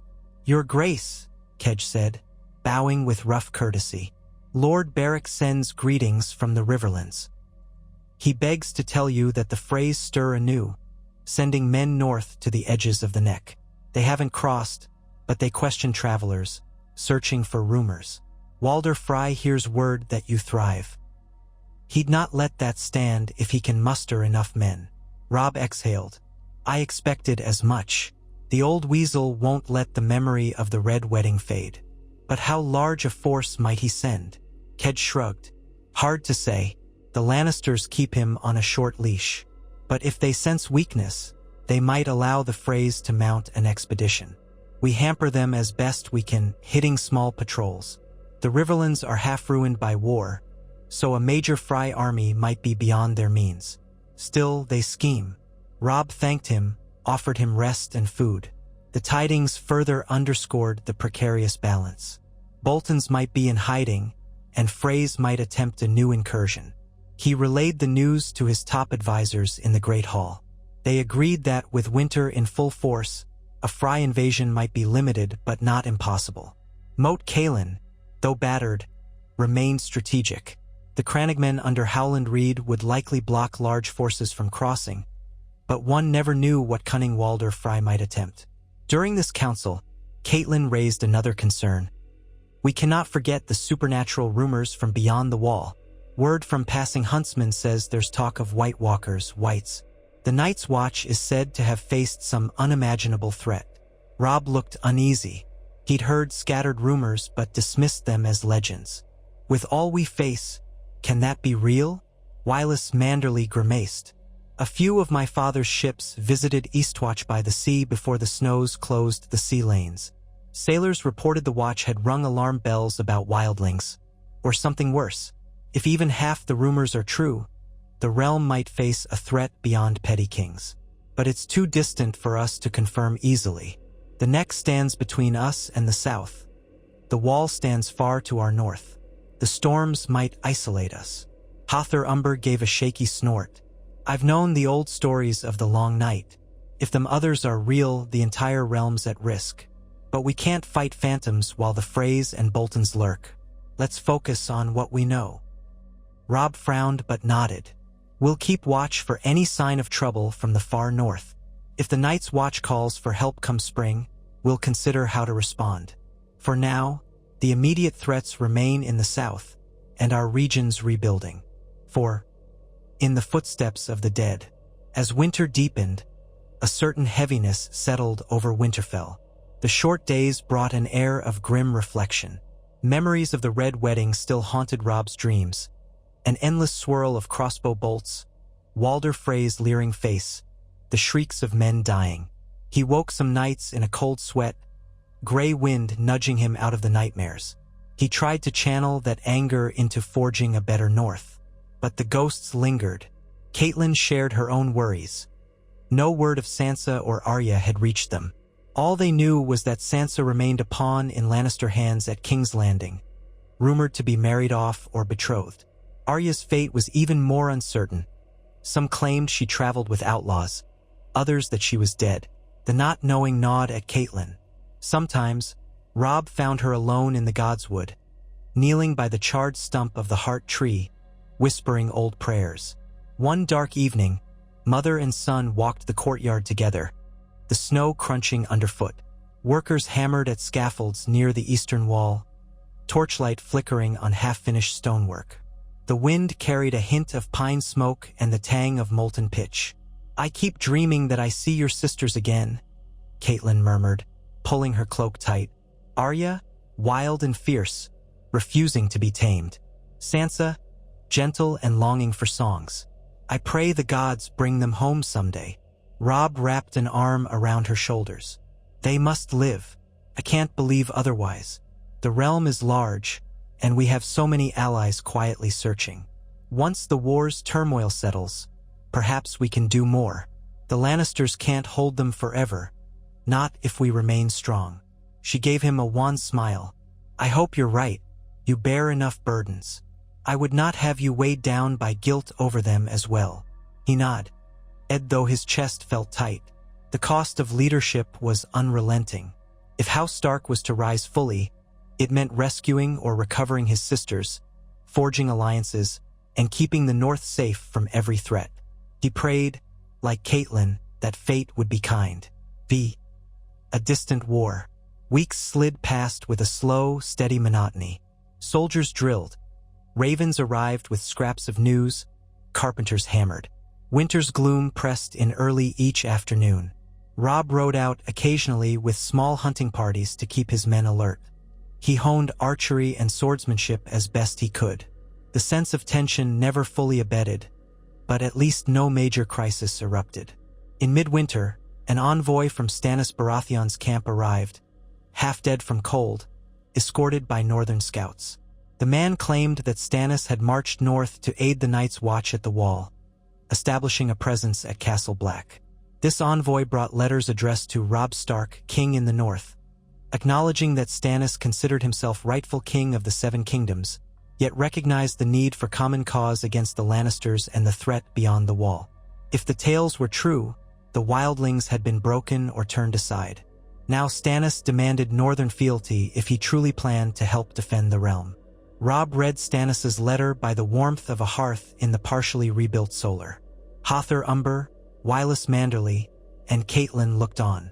"So," Robb muttered, "he styles himself the true king. He wants us to bend the knee in exchange for his protection? We're not the only ones resisting the Lannisters. But does he truly think we'd yield our independence after everything?" Wylus Manderly scowled. "Stannis is no friend to the Freys or the Lannisters. That's true. If he truly holds the wall, he might keep the others at bay. But we can't just cede the north. We declared independence for a reason." Hother Umber spat. "We bled to free ourselves of southern kings. Even Ned Stark, gods rest him, died because of that nest of vipers in King's Landing. I'll not kneel again, not to a Baratheon, not to anyone." Catelyn pressed her lips together. "But might we find common cause with Stannis? If the others are real, or if the Lannisters or Freys come north in force, an alliance might help. That doesn't mean subjugation, but an understanding." Robb considered carefully. "I'll write to him, politely, thank him for assisting the Night's Watch. Express that the North stands ready to defend its own. Offer mutual respect if he truly fights the realm's enemies. But we do not kneel. If he demands submission, we refuse. If we can keep him neutral or friendly, that's enough. We have enough wars without provoking another." So they drafted a measured reply. Courtesy, recognition of the threat in the far north, a polite refusal to yield the North's sovereignty. The envoy departed with the letter, half grumbling about kings who refused to bend. Robb was content to let him go, uncertain if Stannis would respond kindly or if another conflict loomed. For now, Stannis was far away, beyond the wall. The immediate duties of the North demanded Robb's full attention. 6. New seeds, old wounds. As the weeks wore on, Winterfell's battered courtyard slowly turned from gray slush to deep-packed snow. Crews finished patching key areas of the walls, reinforcing gates with fresh timbers. A few times, beams cracked under the freeze and had to be replaced. The main tower's interior floors were reboarded, letting more men quarter inside instead of huddling in tents. In the Great Hall, scaffolding near the ceiling let carpenters piece together a new skeleton roof. Progress was slow but heartening. The small folk who had taken refuge behind Winterfell's walls were assigned tasks: chopping wood, cleaning rubble, scrubbing soot from old corridors. Women and children took on kitchen work or spinning threads from raw wool. It reminded Robb of how the castle had once thrummed with life in his boyhood. Now, though the staff was smaller, the sense of communal effort began to knit the place back together.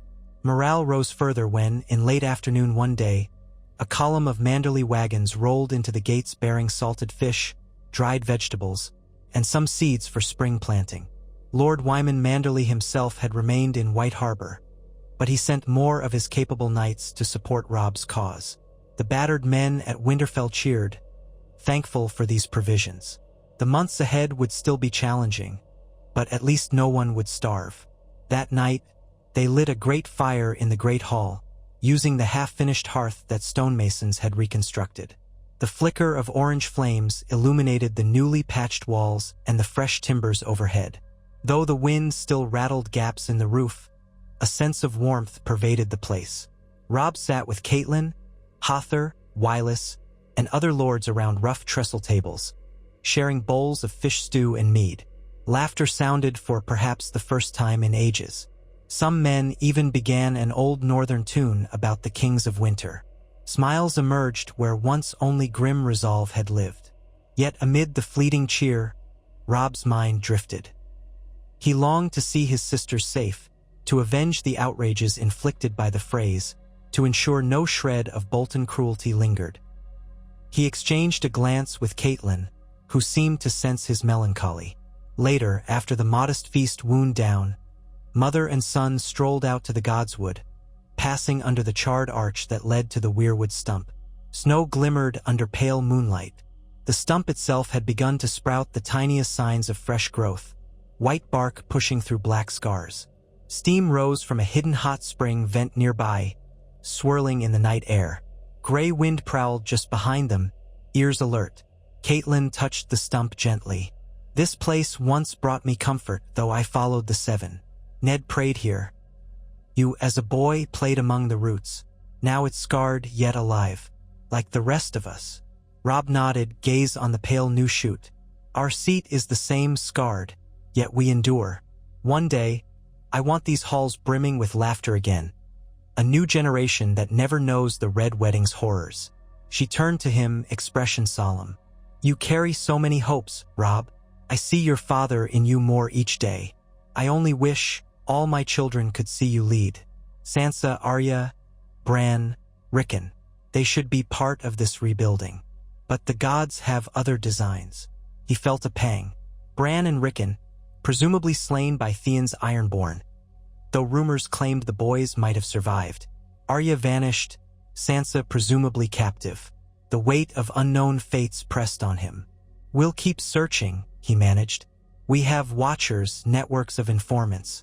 If any chance arises, I'll spare no effort.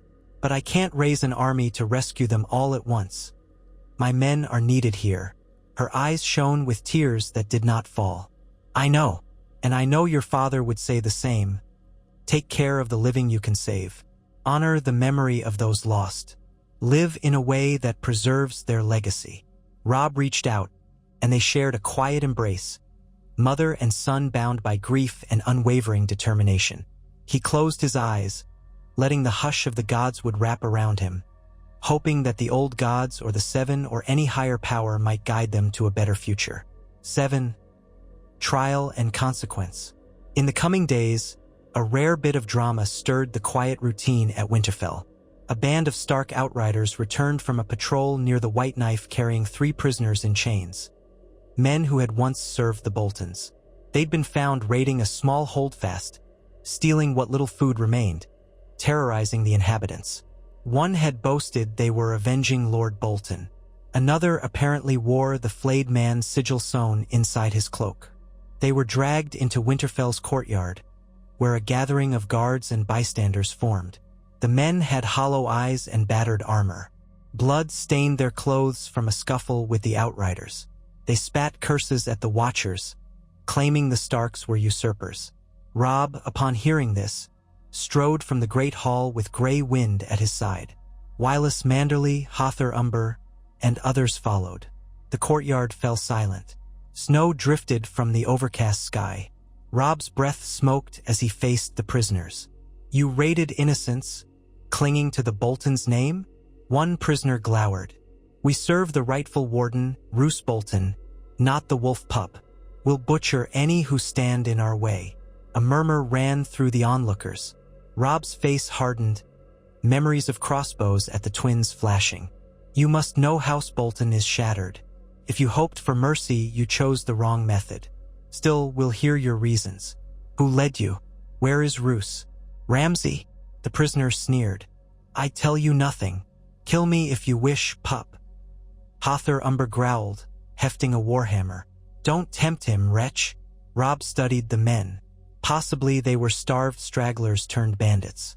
Possibly they had real knowledge. "Are you certain you want to die in silence?" he asked softly. "I can offer a quick death or a chance to speak. If you know anything of Bolton's whereabouts, or the crimes you committed, share it." No answer but spitting. The second prisoner glared. "We owe you naught. Bolton rules these lands, or did. We do his bidding." The third prisoner, trembling from cold and fear, tried to speak, but the first hissed at him to shut up. Robb recognized futility. The onlookers began to murmur for swift justice. The outriders described how these men had tormented the Holdfast's folk, even killed one teenage boy. The mood turned ugly. Robb exhaled. "If you have no remorse, you stand accused of murder and robbery. By the laws of the North, the penalty is death. I'll pass judgment as my father taught me. But first, is there anyone who'll speak in your defense?" Silence. He continued quietly, "Very well. Let the gods witness your guilt. Kneel if you have any final prayers." The prisoners spat again or struggled, but the outriders forced them to their knees. Robb stepped forward, drawing his sword. He felt no glee in this, only the grim resolve of justice. The memory of Eddard Stark's lessons resonated. The man who passes the sentence should swing the sword. He inhaled, raised the blade, and in 3 swift strokes, ended them. The courtyard hushed, watchers bowing heads. Blood steamed on the snow. Grey Wind prowled near, calm, as though he understood the necessity. Robb lowered his sword, breath ragged. He recalled the first time his father had let him witness an execution. Now it was he who bore that responsibility. He turned to the onlookers. "Let all see we do not suffer brigands or those who cling to Bolton cruelty. The North will be safe under Stark justice. This is how it must be." A solemn murmur of agreement rose. Men stepped forward to carry the bodies away for burning or burial. Catelyn, who had quietly observed from the hall steps, looked on with sadness in her eyes. Robb caught her gaze, wishing the world were kinder. 8. The long night's watch. That same evening, as the gloom of twilight settled, horns sounded from the gates again. A large traveling party had arrived, merchants and a handful of soldiers. They were let in after careful questioning. Among them was a messenger from Castle Black. He wore the black cloak of the Night's Watch, tattered and lined with fur. His name was Ed Tollet, called Dolorous Ed by some. Thin, hollow-cheeked, he delivered a sealed message from Lord Commander Jon Snow. Robb's heart hammered at hearing that name. Jon Snow, his half-brother, once a brother of the Night's Watch. They'd parted ways long ago. The letter was addressed in a simple, firm script. Robb tore it open in the privacy of the solar, with only Catelyn and Grey Wind present. The letter read, "To Robb Stark, King in the North. I write from Castle Black with tidings both urgent and dire. The wall faces an enemy not seen in thousands of years. The others are real. They raise wights from the dead. We have fought them and barely prevailed in skirmishes. The wildling host once led by Mance Rayder is fractured, and many have bent the knee to Stannis Baratheon, who now garrisons the wall. But the greater threat remains. Should the others march south in force, all realms of men face annihilation. I beg you, if you still hold me as brother, to consider how the North might aid. Even a small force of cavalry or provisions could help strengthen the watch. Stannis, for his part, calls himself king. I care not for crowns, only for survival. The cold does not abide by our politics. If you can find it in your heart to trust me, trust that we need unity against this threat. Jon Snow, Lord Commander of the Night's Watch. Robb lowered the letter, hands trembling. The weight of events sank deeper. Jon was alive, and in command of the Night's Watch. If the letter was true, and the others were more than myth, this threatened every living soul. All the petty wars would pale if the dead themselves marched. Catelyn quietly studied Robb's face. Jon Snow. I'd heard rumors he rose in the Night's Watch ranks, but Lord Commander. She gave a small, weary nod. Your father was always proud of him, though I found it difficult to accept Ned's bastard. But I suppose times have changed everything. Robb's throat felt tight. He'd not seen Jon since they parted at Winterfell years ago, both youths going separate ways. If he says the threat is real, I believe him, Robb said hoarsely. He wouldn't lie, not about this. But how do we respond? We can't simply ride north in midwinter with all our men. And we face threats from the Freys. Yet, if the others truly gather, ignoring it dooms us all. Catelyn's brow furrowed. Could you spare a token force? Or send supplies up the King's Road? Stannis is at the wall, presumably well-stocked, but maybe not enough for a winter war. Robb considered. We might. The distance is great, but if we begin sending wagons up the east side, guarded by some men, they might reach Castle Black. The snows are monstrous, though, and we must ensure we keep Winterfell and the Dreadfort secure. We can't overextend. But we must do something, if only to show the Watch we recognize the threat. Perhaps if we fortify the Giftlands or coordinate with the Umbers near Last Hearth. That might form a supply line. He called for a swift council that night. Hother Umber, Wylis Manderly, Jory Karstark, and others listened as Robb read Jon's letter. The reaction ranged from skepticism to alarm.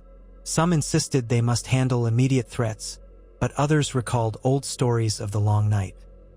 Ultimately, they agreed to dispatch a small party with wagons of grain, salted fish, and warm clothing, plus a contingent of around 50 men to assist.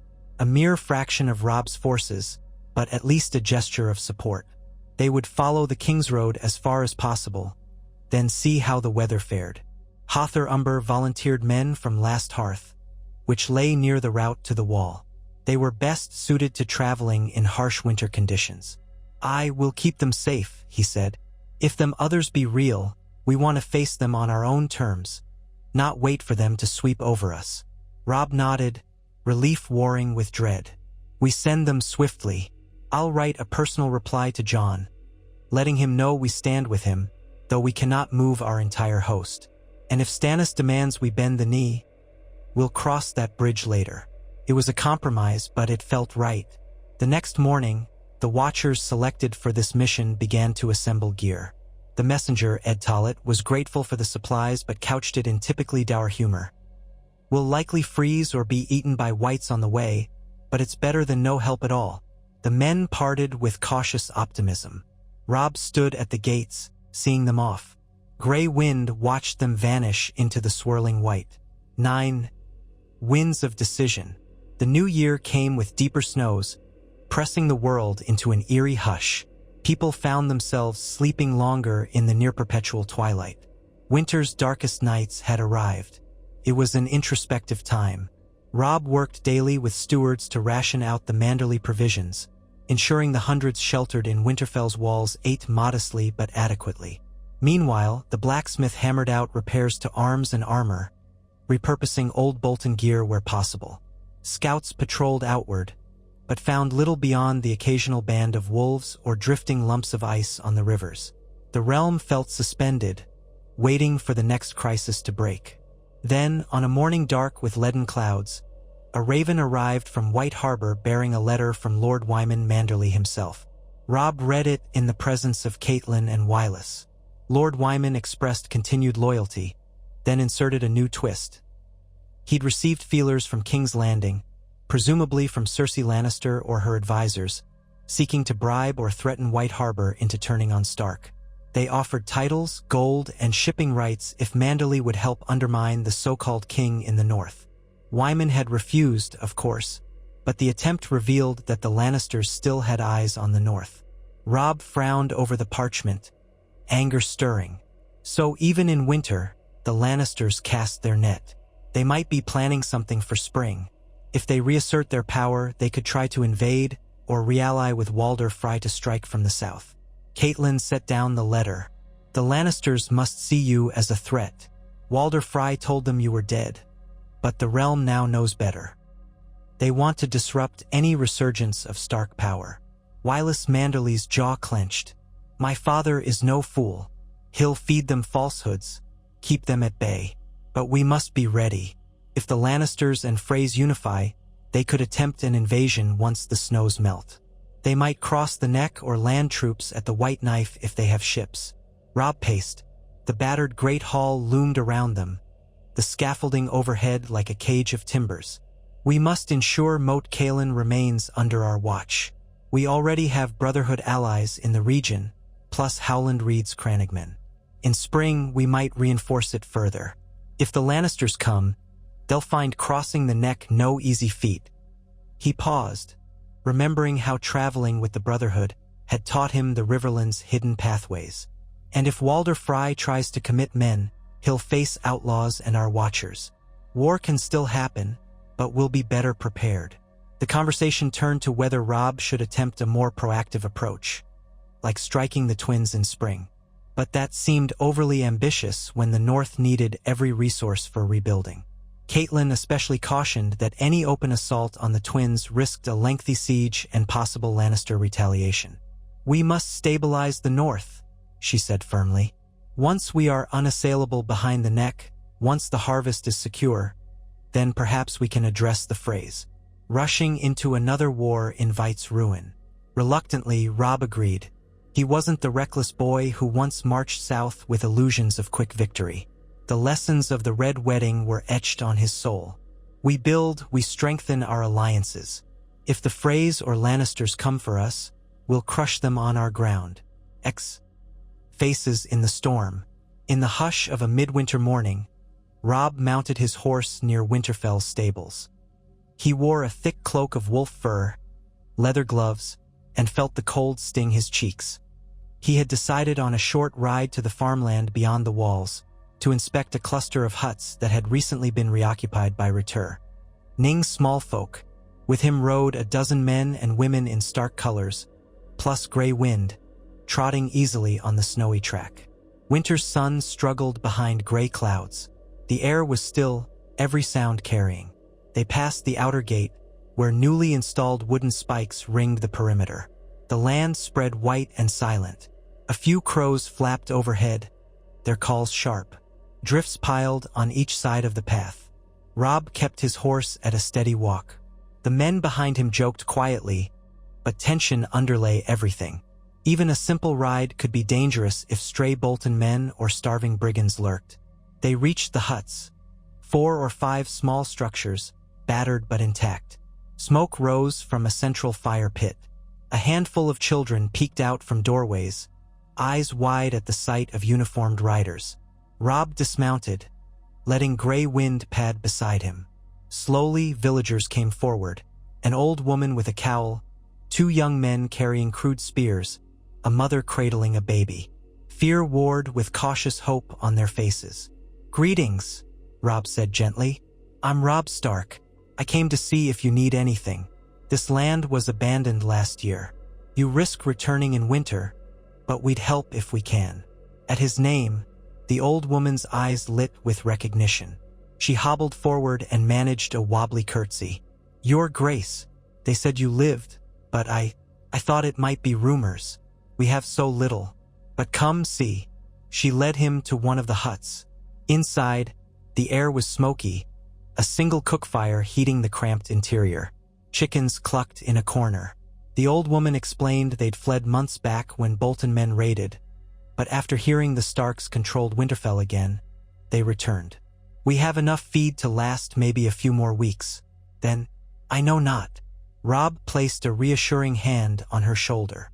"We'll send some flour, salted fish, possibly seeds for spring. For now, endure. The snows can be cruel, but the worst may pass in another month or two." She nearly cried in relief. The mother with the baby murmured thanks, the father nodding. Robb's men took notes, promising to deliver supplies from Winterfell's stores. It might be a pittance, but better than letting them starve. This was how the North would rebuild, one hamlet at a time. On the ride back, Robb felt a flicker of satisfaction. He was not merely a warlord or avenger. He was leading as Ned Stark would have, with compassion and duty. 11. Tales from Afar. Some days later, a traveler from the Vale arrived, escorted by a merchant train that had braved the mountain passes. He brought astonishing tidings. Lisa Arryn was dead, fallen through the moon door under suspicious circumstances, leaving her young son Robert Arryn under the guardianship of Peter Baelish, Littlefinger. The Vale, therefore, was fully under Baelish's cunning control. So said rumor anyway. The traveler carried a letter from Peter himself, addressed to His Grace King Robb Stark, Guardian of the North, dripping with flattery and insinuations of future alliances. Robb read the letter with a grimace. Baelish prattled about shared interests and mutual enmity with the Lannisters, but also hinted that the Vale might remain neutral unless certain concessions were made. He pressed for trade routes, possibly hints at marriages. The tone was silky, but Robb sensed a trap. Baelish was famously manipulative. Some said he orchestrated the war's earliest chaos, playing lords against each other for personal gain. Catelyn's face darkened at the mention of Baelish. She recalled his youthful infatuation with her, the complexities at King's Landing. "He's dangerous," she warned. "We can't trust him, but ignoring him might push him to ally with the Lannisters." Robb sighed, setting the letter aside. "We'll send a polite but non-committal reply. We can't open ourselves to new tangles while we're still strengthening the North. If the Vale truly remains sealed, let them watch from their mountains. We have no immediate quarrel with them, but we certainly don't rely on them either." Thus, another complication emerged in the grand tapestry of Westeros. But fortunately, the Vale's mountains prevented any easy intervention in northern affairs. For the moment, it was just one more political puzzle. 12. Reunion's Edge. Winter pressed on, day by day, forming a lull in major events. Then, in a stroke of heart-pounding surprise, a small party arrived at Winterfell near the end of a raw, snowy day. Among them was a young woman clad in travel-stained furs, escorted by a half-dozen sellswords. She wore a hood, and her face was partially obscured. The guards at the gatehouse recognized one of the sellswords from the Riverlands and let them pass after some confusion. The new arrivals dismounted in the courtyard, uncertain. Robb, alerted by the watch, emerged from the great hall. Gray Wind trailed behind him, sniffing. He saw the young woman glance around with wide, stunned eyes, taking in the battered walls. Something in her posture pricked at Robb's memory. Then she lifted her hood, revealing auburn hair and a face older but unmistakably akin to the Tully line. Sansa Stark. For a moment, the courtyard seemed to freeze. Robb blinked, heart thudding. Gray Wind stiffened, letting out a low noise of recognition. Sansa's eyes filled with tears. She stepped forward on unsteady legs. "Robb?" she whispered. "Is it really you?" "Sansa," he breathed. Then, in a rush of motion, they closed the distance, nearly colliding in an embrace. She smelled of road dust and fear, but also something heartbreakingly familiar. She trembled against him, tears tracking down her cheeks. In the swirl of emotion, the onlooking guards exchanged astonished glances. A hush fell as they realized that the eldest Stark daughter, believed captive or wed to the Lannisters, now stood in Winterfell's courtyard. "You're alive?" Robb said hoarsely, pulling back to look at her face. How in the gods' name? She was sobbing, half laughing. I escaped King's Landing with help. Some conspirators, loyal to me or hating the Lannisters. I was disguised, traveling with these men. We took every back road and risk. I still can't believe I'm here. Her eyes roamed the courtyard. I thought you. The phrase said you were dead. Then the rumors. I had to see for myself. Robb felt relief, disbelief, and a flood of questions. You're safe now, he told her. We'll protect you. Come inside, away from this cold. Mother must see you. She'll weep with joy. Indeed, Catelyn Stark's reaction was just that. In the great hall, the moment mother and daughter beheld each other, they rushed into a tearful embrace. Catelyn murmured 1,000 endearments, peppering Sansa with questions. Sansa's eyes were red and tired, but her relief at being among family was palpable. That night, they gathered in a smaller solar, feeding Sansa a warm meal of stew and honeyed bread. She recounted her story in halting detail. The Lannisters had forced her into a betrothal, then a marriage to Tyrion Lannister, though it was never consummated. She had endured the privations of King's Landing, the cruelty of Joffrey. She claimed that after Joffrey's murder, poison at his wedding unbelievably, she found an opportunity to flee. A network of hidden allies, possibly Peter Baelish among them, whisked her out. She'd been shuttled from place to place, but once she heard rumors of Robb's survival, she bribed or begged her escorts to bring her north. The final trek was harrowing. They nearly died crossing the neck, but the local outlaws suspected she was a Stark and let them pass. Robb listened, heart aching for all she'd suffered. You're safe now. The Lannisters cannot reach you here. We hold the neck, and Walder Frey can rot in his tower. Sansa's voice trembled with lingering trauma. I know. I still can't believe it. I keep expecting the Queen Regent's guards to appear, or to be told it's all a cruel dream. Catelyn stroked her daughter's hair. No dream, sweetling. The old gods are merciful, for once. Sansa's expression clouded. What of Arya? And Bran, Rickon? She looked between them with desperate hope. Please, is there any news? Robb and Catelyn exchanged pained looks. We have no firm word, Catelyn said softly, tears forming. We suspect Arya roams somewhere, but no proof. Bran and Rickon, we once believed them dead. Though some cling to faint rumors they escaped. We found no sign. We can only pray. Sansa's face fell. She closed her eyes, drawing a shuddering breath. Then we're still sundered, she swallowed. But at least we have each other. And this castle. I never thought I'd see Winterfell again. The last time I was here, Father, everything was different. Tears gleamed. Robb squeezed her hand. We'll try to find them all. For now, rest. You're a princess of House Stark once more, in your rightful home. He paused, smiling gently. Though the castle might be half roofless and full of muddy boots, I promise it's better than King's Landing. She let out a tearful laugh. Anything is better than that viper's nest. In the days that followed, Sansa adjusted to life in the battered stronghold. She found a simpler peace in the Godswood, sometimes kneeling at the weirwood stump as the snow drifted around her. She insisted on helping with practical tasks, sewing clothes for refugees, organizing lists of supplies, reading aloud for illiterate servants. Robb was surprised by her quiet strength. She seemed gentler than Arya, but resilience burned beneath her courtly manner. The horrors of King's Landing had forced her to grow. Her presence uplifted everyone's spirits. The reemergence of a Stark daughter was a sign that House Stark was truly mending. Men in the yard saluted her. Women approached timidly, wanting to see the rumored Lady Sansa. Even Catelyn found a measure of renewed joy in fussing over her daughter's health, ensuring she ate well and stayed warm. Of course, the political ramifications loomed.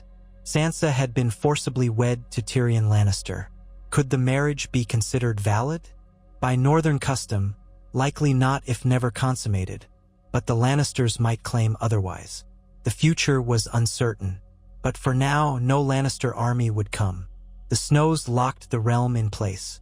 Sansa was free to dwell in Winterfell unmolested, at least until spring thaw brought new storms of men and steel. 13. Heir of the North. With Sansa returned, discussions arose about House Stark's formal line of succession. Though the North recognized Robb as king, some among his lords wondered about heirs or the next generation. Sansa was the eldest daughter. If anything happened to Robb, would she become queen in the North? Or might a male heir from a future marriage outrank her? Quiet speculation circulated among the corridors. Robb felt awkward, being only in his late teens. Barely an adult in many eyes, yet a wartime king. After the Red Wedding, he'd lost his wife, Jane Westerling, or so rumors abounded. In truth, that marriage had been undone by tragedy and confusion. Some believed she was dead at the Twins, or perhaps returned to her mother's keep. No one was certain. The entire matter pained him deeply, but now lords whispered he should remarry to secure the line, especially since the war was nearing a conclusion in the North. He put off such talk, focusing on present tasks. Catelyn gently approached the subject one afternoon in the solar. The wind rattled shutters while a small brazier glowed in the corner. Sansa was out in the courtyard, examining fabrics with the seamstress. Catelyn sipped weak tea. "I know it's early to think about such things," she said quietly. "But some lords wonder. The North needs stability if anything befalls you. You have no children, no official queen at your side." I only mention it because rumors swirl."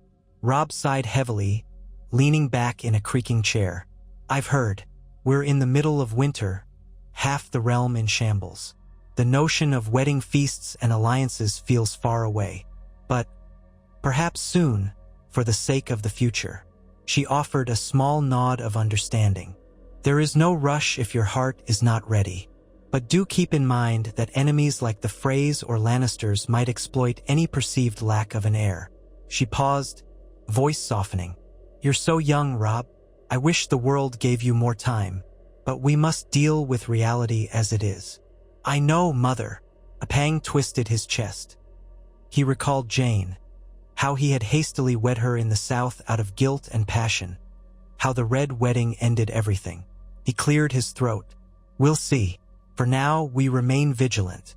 That's all I can do." She let it rest, though the conversation weighed on him for days to come. 14. Rumors of war. The final weeks of deep winter brought the North to a near standstill. Snowdrifts towered. Some outlying villages collapsed under the weight of ice. Wolves prowled brazenly. Still, no major threat loomed, no Frey invasion, no Bolton resurgence. Men's hearts dared to hope that the worst was behind them. Then, one gray dawn, watchers at Winterfell's ramparts spied a small party trudging across the fields. It was a trio of exhausted men, ragged, leading stumbling horses. They bore half-frozen banners showing a faintly visible lion of House Lannister. At first, the watchers prepared arrows, but these men waved white cloth, signifying they came in peace. Puzzlement spread. "Lannisters, here?" Robb, roused from an early meeting, donned his cloak and strode to the courtyard with gray wind. The men were admitted under guard. They flinched at the direwolf's presence, trembling from cold. One was a knight, the others likely squires or retainers. They asked for safe passage to speak with Robb Stark. After the usual pat-down and interrogation, they were brought before him in the Great Hall. The entire keep felt on edge. Lannister envoys had not set foot in Winterfell since Ned Stark's era. The lead knight, shivering, bowed stiffly. "I am Ser Olivar Hill, by courtesy in service to House Lannister. I come on behalf of Queen Regent Cersei to treat with the king in the North." A ripple of tension. Catelyn, standing near Robb, bristled. Sansa, hidden behind a pillar, went pale at the mention of Cersei's name. Robb's eyes narrowed. "Speak then," he said curtly, "and speak quickly. My patience for Lannister dealings is short." Ser Olivar swallowed. "The Queen Regent acknowledges that wars have ravaged the realm. She suggests a cessation of hostilities if the North recognizes Tommen Baratheon as rightful king. In exchange, the crown grants you partial autonomy. The freed lords who declare for the Starks would be offered royal pardons. The Crown also proposes the safe return of Lady Sansa Stark to King's Landing, should you require a formal negotiation regarding her status as Tyrion Lannister's wife. Robb's fury flashed, so they demanded Sansa's return, effectively seeking to keep her hostage. The hall erupted in murmurs. He raised a hand for silence. Safe return? She is home where she belongs. House Lannister has no claim on her. If this is your queen's notion of diplomacy, let her keep it. We are no sworn vassals. Ser Oliver paled. Your Grace, I only carry the offer. The Crown indicates that in spring, should you refuse, they might endorse House Frye in retaking the neck. War could reignite. Wireless Manderly stepped forward with a snarl. We do not fear your threats. The Red Wedding taught us the Lannisters and Freys have no honor. The night seemed trapped. Nevertheless, the Crown attempts a settlement. War is costly. King's Landing is prepared to recognize you as Warden of the North if you release Lady Sansa to them. We can negotiate further if you at least... Enough. Robb cut him off. House Stark is not interested in your false compromise. Sansa stays in her ancestral home. The North will never again kneel to Lannister rule. If that means war, so be it. A hush. The envoy swallowed, bowing. Then we have our answer. He hesitated. We beg safe passage south. We do not wish to die here. Robb eyed them, conflicting emotions swirling. The old Robb, hot-headed from the early days of the war, might have jailed or executed them. But he recalled his father's sense of honor.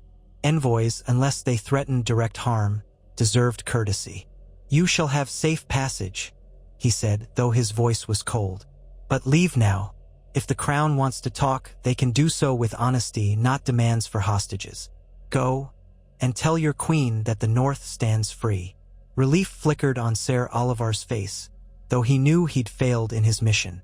The Watchers escorted them out. The great hall thrummed with tension. Sansa emerged from behind the pillar, tears in her eyes, though her expression showed defiance. I won't go back, she whispered. Catelyn embraced her, murmuring comfort. Robb turned to the gathered lords. So it begins. Once the snows thaw, the Lannisters may back the Freys in a new assault. We must be ready. Let us double fortifications at Moat Cailin. Step up our alliances with the Riverlands outlaws. We stand firm. They roared agreement, though an undercurrent of anxiety ran beneath it. The brief lull of winter might end in a savage spring campaign. The halls of Winterfell would not be spared. Sansa, trembling, recognized that the Lannisters would never allow a Stark to live freely if they could help it.